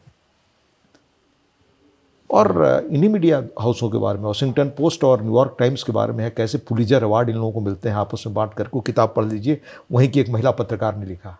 वो किताब ही मेरे लाइब्रेरी में है, मैं कभी उसका उल्लेख अलग से कर दूंगा आपको। तो अब असल बात जो आपको बता रहा हूं कि ये फाइजर कंपनी कैसे 200 में से 140 देश या 190 देशों ने कंप्लेन किया कि हमारी सॉवर्जिनिटी को गिरवी रख रहे हैं टीका देने के। उन दिनों टीका पाना बड़ा एक कठिन काम था, दूसरा काम। किसी को उम्मीद नहीं थी, आहट नहीं थी, क्योंकि इसके पहले हुआ ही नहीं था। भारत अपना टीका खोज लेगा, भारत टीका खोज लेगा, भारत जेनरिक दवाएं बनाएगा। तो किसको हानि होने वाली है? ये $1 बिलियन की इंडस्ट्री है, जो फार्मा इंडस्ट्री है, उसी की हानि होने वाली है ना। तो उस इंडस्ट्री के इशारे से संचालित ये जितनी लॉबीज है मीडिया से लेकर, वो हमारे पास हमारे लिए क्या भाव रखेंगी? वो तो किसी भी कीमत पर नहीं चाहेंगी। उसी तरह आर्म्स लॉबी, असल में इन सब चीजों के पीछे ये असल में, और मैं अब उसका और प्रमाण बता रहा हूं, इसलिए मैंने अपना मोबाइल फोन आपके पास मंगवाया। पिछले दिनों मैंने एक लेक्चर में पत्रकारिता के कहा था।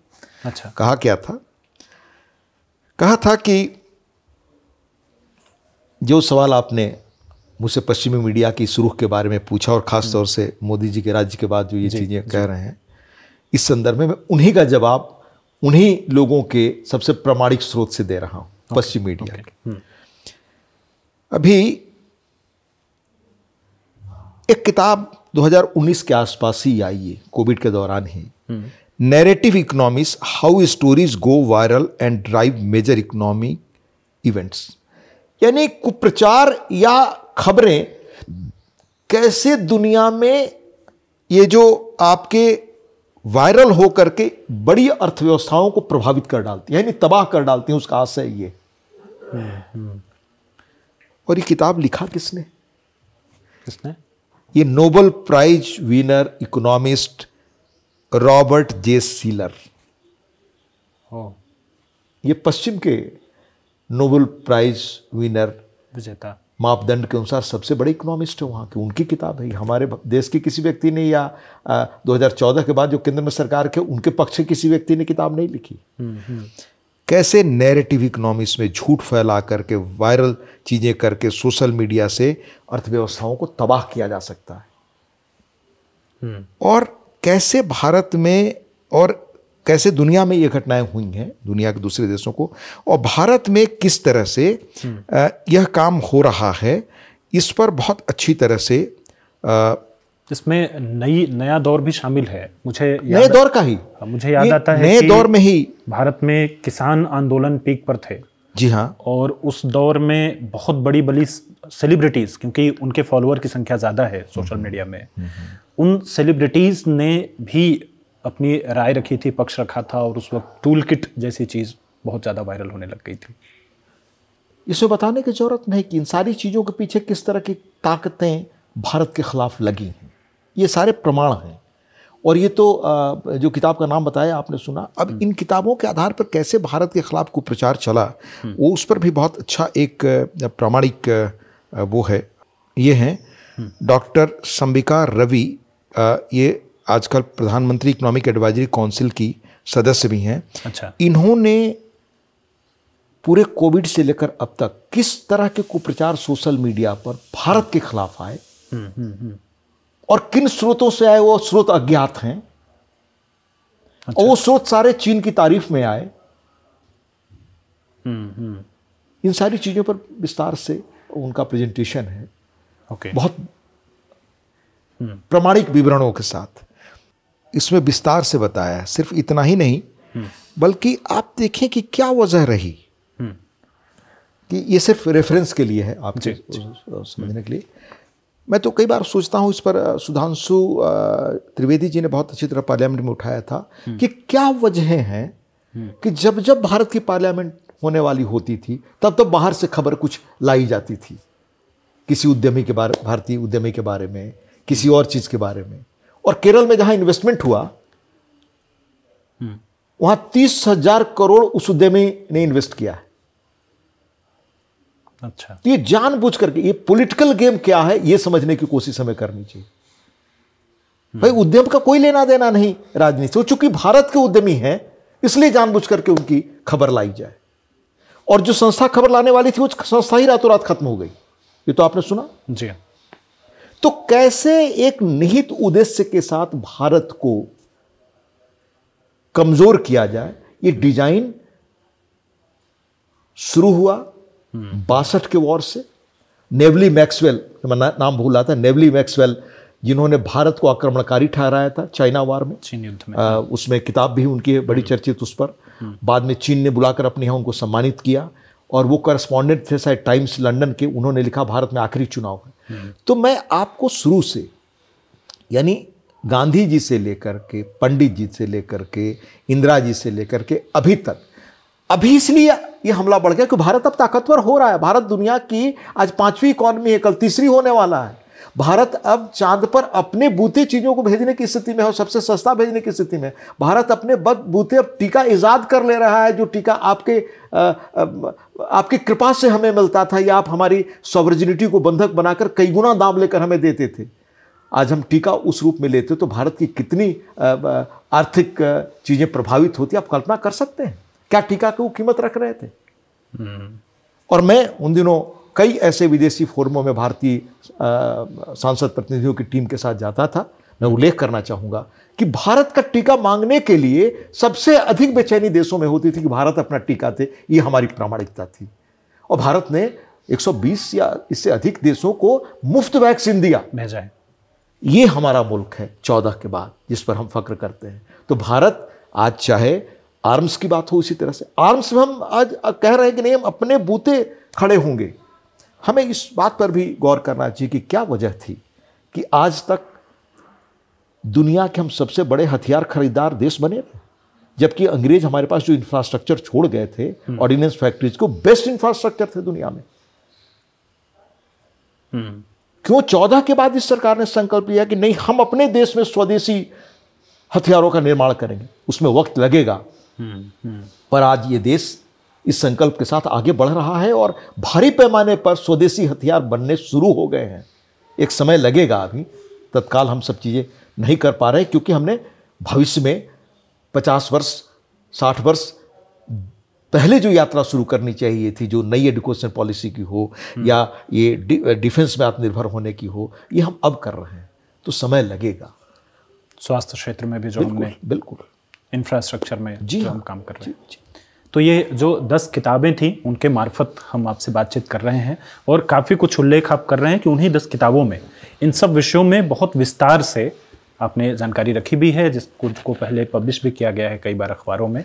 अगर उन किताबों की तरफ आप जाएंगे तो इन सभी ये जो पूरा विमर्श, ये जो पूरा बातें हम यहाँ कर रहे हैं, थोड़ा सा विषयांतर करके हमने आज मौजूदा जो उदाहरण है जिसमें हाल ही में जो अमेरिका में हुआ, जो हाल में चीज़ें हो रही हैं, उनको भी हमने शामिल किया है। तो अगर आप इस पूरी बातचीत के बाद उन किताबों की तरफ जाएंगे तो आपको कई ऐसी चीज़ों के बारे में जो यहाँ पे संक्षेप में सर ने रखी हैं, हरिवंश सर ने, आपको वहाँ पे वो विस्तार से उसके बारे में जानकारी मिलेगी। एक आखिरी सवाल बस मैं रखूँगा, चूँकि हम चर्चा कर रहे हैं भारत के विकास की यात्रा की, भारत को आगे ले जाने की, इन सब में एक महत्वपूर्ण भूमिका पत्रकारों की होती है। और आपने इसमें चर्चा में कहा कि राज्य को किस तरह से अपनी भूमिका अदा करनी चाहिए, और राज्यों की भूमिकाओं में जो चीज़ महत्वपूर्ण है वो अगर पत्रकारी जो लोग हैं, सोशल मीडिया में जो लोग अपनी बातों को उठाते हैं, वकीलों का आपने जिक्र किया, वे जो इन्फ्लुएंसर्स ग्रुप जिनको हम कहते हैं, अगर वे लोग राज्य की भूमिकाओं को लेकर के अगर सचेत हो जाएं, अगर उनके अंदर वो बात आ जाए, वो उसको बार बार पूछने लगें राज्यों से कि ये चीज़ क्यों नहीं हो रही है, तो निसंदेह हम विकसित भारत की जो संकल्पना है, जो संकल्प है, उसमें एक महत्वपूर्ण भूमिका अदा कर पाएंगे। पत्रकारों की भूमिकाओं पर आपने कुछ प्रयोग किए थे, वे कि जो हमारे पत्रकार हैं, जब आप पत्रकारीय जीवन में थे तो वो गिफ्ट नहीं लेंगे, वो केवल पेन और डायरी के गिफ्ट लेंगे। उस छोटी छोटी बातों से लेकर के आपने आज पत्रकारों की बड़ी भूमिका के बारे में भी जिक्र किया। एक बार मैं आपसे कहना चाहता हूँ कि जो पत्रकारीय क्षेत्र में भी आने की तैयारी में होंगे, या जिन्होंने अभी करियर का 2, 4 साल, 3 साल अपना जीवन उन्होंने पत्रकारी क्षेत्र में दिया है, उनके सामने निराशा आ बैठी है। एक छोटा सा उदाहरण देकर के कहूँगा कि जिस चीज़ को, जिस रिपोर्ट को पढ़ करके, जिस बजट को पढ़ करके उसके विश्लेषण के लिए एक पूरे दिन का खर्च होता था, 4 दिन का खर्च होता था, उसे AI के टूल्स, डीपसीक का आपने नाम लिया, ओपन AI है, और एकदम लंबी फहरिस्त है अब AI के टूल्स की, वो कुछ मिनट सेकंड में कर देता है।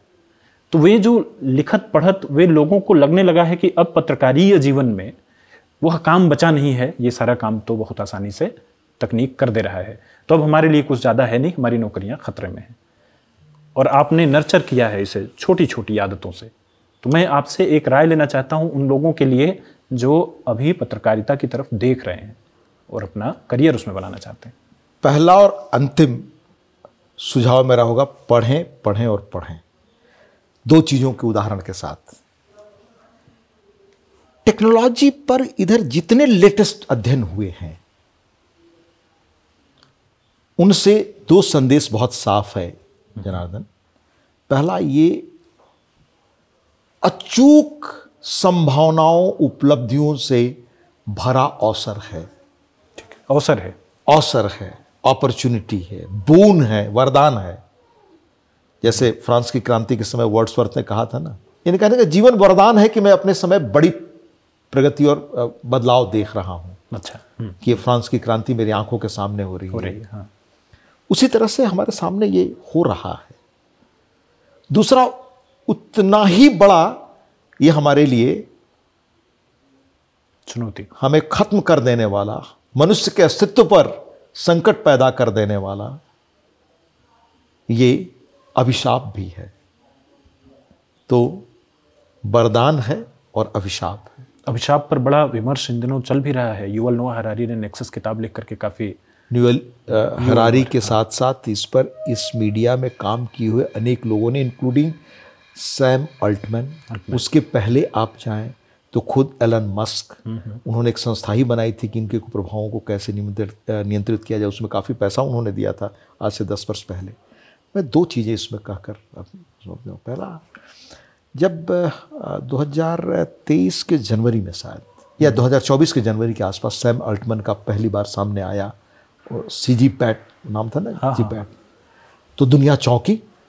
तो उस वक्त सैम अल्टमैन से इंटरव्यू किया शायद न्यूयॉर्क टाइम्स ने, लंबा एक पूरे 1 पेज का, 19 में किया था वो इंटरव्यू। 19 में तब किया था जब सैम अल्टमैन के जो स्टार्टअप में माइक्रोसॉफ्ट ने, शायद बिल गेट्स की माइक्रोसॉफ्ट है ना, $1 बिलियन पूंजी निवेश की थी। तो खबर बनी भाई कि माइक्रोसॉफ्ट ने इस किस कंपनी में डाला, सैम अल्टमैन ने क्या। हाँ। तो उन्हीं दिनों उसमें एक पेज चलता था जो अपने यहाँ बहुत दिनों तक बिजनेस स्टैंडर्ड में चलता था, यानी लंच के साथ इंटरव्यू, 1 पेज का। हाँ, टॉकिंग वाइल हैविंग लंच, ऐसा कुछ था, बड़ा बढ़िया नाम था उस पेज का। और फाइनेंशियल टाइम्स जो ब्रिटेन का अखबार है, साथ उसने पूरा एक कलेक्शन भी छापा जिन लोगों से वो बात की थी उसका। तो सैम अल्टमैन से पूछा उस संवाददाता ने न्यूयॉर्क टाइम्स के कि आप अपने इस उपलब्धि को कैसे इतिहास में देखते हैं, ये कहाँ रैंक की जाएगी। ठीक है। तो कहा कि 3 चीज़ें उसने कही। तो पहला कहा कि जो मैंने खोजा है, ये मनुष्य को वो संपदा, वो सुख, वो भौतिक लाभ, वो चीजें जो मनुष्य कल्पना करता है और नहीं पा सकता, वो अमीरी देगी, वो वैभव देगी ये टूल। अच्छा। दूसरा कहा, पर इसमें वो झूठ फैलाने की ताकत है जिसका हल ढूंढ पाना या वो शायद बड़ा कठिन है। थर्ड कहा इस प्रश्न के जवाब में कि आप इसको मानव इतिहास में जो नए शोध हो उसमें कहाँ रैंक करेंगे। तो उसमें कहा कि ये मैनहट्टन प्रोजेक्ट के बाद, ये मैनहट्टन प्रोजेक्ट क्या है? क्या है मैनहट्टन प्रोजेक्ट? जिसमें परमाणु बम खोजा गया। ये शायद वर्ल्ड वॉर सेकेंड के समय, जिसमें ओपेनहाइमर, जिन पर अभी फिल्म बनी, जो फिजिक्स थे, जब परमाणु बम का विस्फोट हुआ तो उन्होंने वो गीता की लाइन कही कि आई एम डेथ, वो गीता वो हो गए। तो कहा कि हमारा ये इंस्ट्रूमेंट उसी के बराबर महत्व का या उसी तरह प्रभाव डालने वाला होगा। तब आप समझ सकते हैं कि इसका महत्व जो आपने कहा कि दुनिया में ये जॉब के लिए लेकर जो सारा संकट चला, पर ये मशीन है, मशीन है। इसके साथ जो संकट आ गया है, सर्वाइवल ऑफ मतलब humanity. After all Noel Harari यही कहते हैं ना कि पहली बार इस 2000 या ज्ञात संसार में जब से ये सृष्टि है, तब से पहली बार ये मानवता पर संकट है कि मनुष्य रहेगा या खत्म होगा, ये रिप्लेस कर देगा। तो ये संकट का दौर है, पर मशीन है अभी। उसके सामने ये संकट है। मैं 3-4 वर्षों पहले ऑस्ट्रिया गया था। उस वक्त मुझे वियना में कहीं ये जानकारी मिली, वियना की टेक्नोलॉजिकल यूनिवर्सिटी बड़ी विकसित है। अच्छा। तो उस पर शोध हो रहा था कि भाई ये कंप्यूटर तो शायद इसी लॉजिक पे काम करता है ना, इनपुट जो आप डालेंगे आउटपुट वैसा होगा। हाँ। बेसिक, मैं विज्ञान का विद्यार्थी नहीं हूँ, लेकिन बेसिक समझ शायद यही है जी। तो वहाँ ये अध्ययन चल रहा है कि भाई इसके इनपुट में हम कौन सी ऐसी चीजें दें कि जितनी डिस्ट्रक्टिव संभावना इसके अंदर वो खत्म हो जाए। तो उसमें अध्ययन हो रहा है कि भाई भारत के जो लॉजिक है, मीमांसा है, वेद हैं, उनमें वो चीजें हैं क्या कि जिनसे हम ला सकते हैं। इस पर अध्ययन हो रहा है। दुनिया में संस्कृत का अध्ययन चाइना से लेकर के और यूएस और जर्मन वगैरह में बड़े पैमाने पर होता है। भारत में आप करना शुरू कर दें कि संस्कृत पढ़ाइए तो रोज वहाँ आंदोलन शुरू हो जाए हमारे यहाँ। ये हमारा मानस है, पर जब वहाँ से लोग करने लगेंगे तब हम कहेंगे कि हम अपना लें। तो इन मूल्यों को सोचने समझने की ताकत तो इंसान के अंदर ही है। जैसे नचिकेता, हमारे यहाँ 9 वर्ष का बालक था जिसने कठोपनिषद में पूछा कि भाई जो ये सैम अल्टमैन कहता है कि दुनिया की सारी संपदा इससे मिल जाएगी, तब भी इंसान पूछेगा। और ये मैं नहीं कह रहा हूँ, ये सवाल कहा कि जब आर्टिफिशियल इंटेलिजेंस आ जाएगा तो ये जो दुनिया के सबसे बड़े शेयर मार्केट के विशेषज्ञ माने जाते हैं, अमेरिकी जो बड़े चर्चा में रहते हैं, वॉरेन बफेट। अच्छा। वॉरेन बफेट का ये वॉरेन बफेट कहा कि ये तो सही है कि इसमें ये क्षमता है, इसकी संभावना है, मैं बहुत नहीं जानता, लेकिन जब आ जाएगा तो इंसान क्या करेगा? इंसान क्या करेगा? ये सवाल सोचना आज सबसे जरूरी है। तो हमारे यहाँ कठोपनिषद का वो आता है, नचिकेता यम के पास जब जाते हैं, वो कथा सब लोग जानते हैं। तो 2-3 वरदान में से 2 वो दे देते हैं, तीसरे पर कहते हैं कि मृत्यु क्या है बताओ आप। हाँ। तो यम सारे उसको लोभ देते हैं कि भाई अब ये ले लो, ये संसार ले लो, 1000 वर्षों तक जीने वाले बच्चों को ले लो, वो ऐसे प्रतापी बन जाओ, जब तुम चाहोगे तब इच्छित मृत्यु आएगी, हम सब तुम्हें दे देंगे, ये वैभव, ये संपदा, सब कुछ नकार देता है। नहीं बताओ इसके बाद जीवन का क्या होगा मेरा, इसके बाद भी तो मरना ही है इन सारी सुख संपदाओं के बाद। तो ये क्वेरी जब तक इंसान के अंदर रहेगी तो इंसान एआई से भी आगे सोचेगा।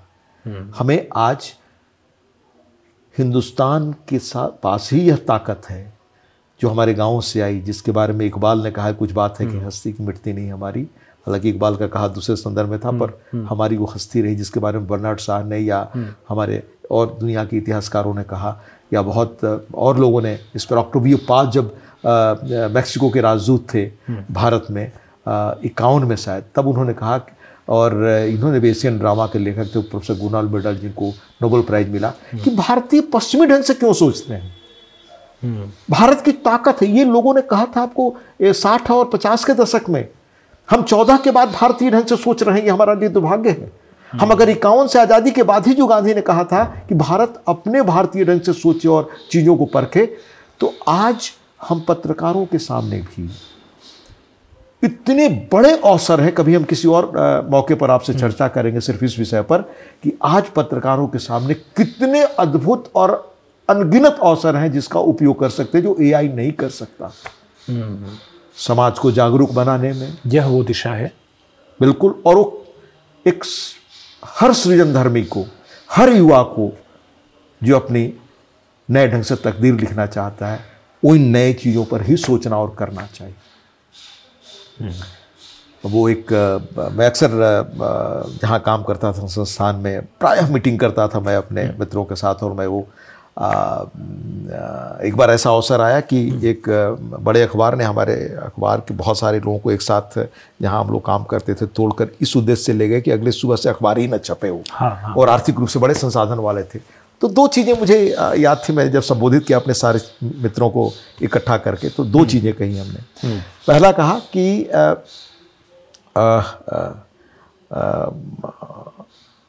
वो कविता है ना उनकी, woods are lovely dark and deep but I promise miles to go before I sleep, जो पंडित जवाहरलाल नेहरू को बड़ी रॉबर्ट फ्रॉस्ट की बड़ी मशहूर कविता है, जो पंडित जी के टेबल पर लगी रहती थी। अच्छा। Woods are lovely dark and deep but I promised miles to go before I sleep, but I promised miles to go before I sleep. यानी ये जंगल बड़े घनेरे हैं, बड़े सुंदर हैं, पर मुझे मीलों चलना है सोने के पहले। मैं यहाँ से जाना नहीं चाहता, पर मुझे मीलों चलना। बड़ा सुंदर उसका अनुवाद कई साहित्यकारों ने किया। उन्हीं की एक दूसरी कविता है कि जब मैंने जीवन की शुरुआत की तो हमारे सामने 2 रास्ते थे। एक रास्ता था जिस पर सब चले थे, यहाँ से दिल्ली जाने वाली सड़क है या रेल है, सब चले थे। ठीक। पर एक रास्ता है जो जंगल पहाड़ से, इस पर कोई चला ही नहीं है आज तक। मैंने जीवन की शुरुआत में उसी रास्ते पर चलना शुरू किया, इसी रास्ते पर चलना शुरू किया जिस पर आज तक कोई चला ही नहीं था, एंड दैट मेड डिफरेंस। बहुत अच्छी कविता है वो रॉबर्ट फ्रॉस्ट की। तो यही तो जीवन है।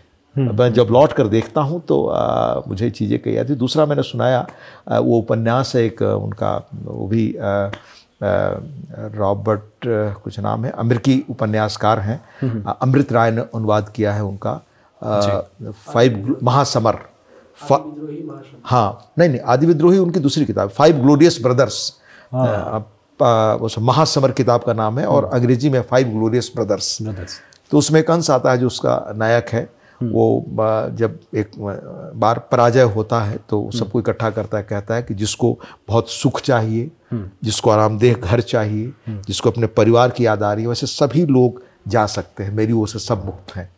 तो मैं कहता था कि भाई जिनको अच्छे अवसर मिलने में नहीं रोकूंगा किसी को भी, आप अच्छी तरह से इन्फॉर्म करके जाएं, पर जिनको कुछ नया प्रयोग करने की मन में जिद है और रहे, हम सफल भी हो सकते हैं, असफल भी हो सकते हैं।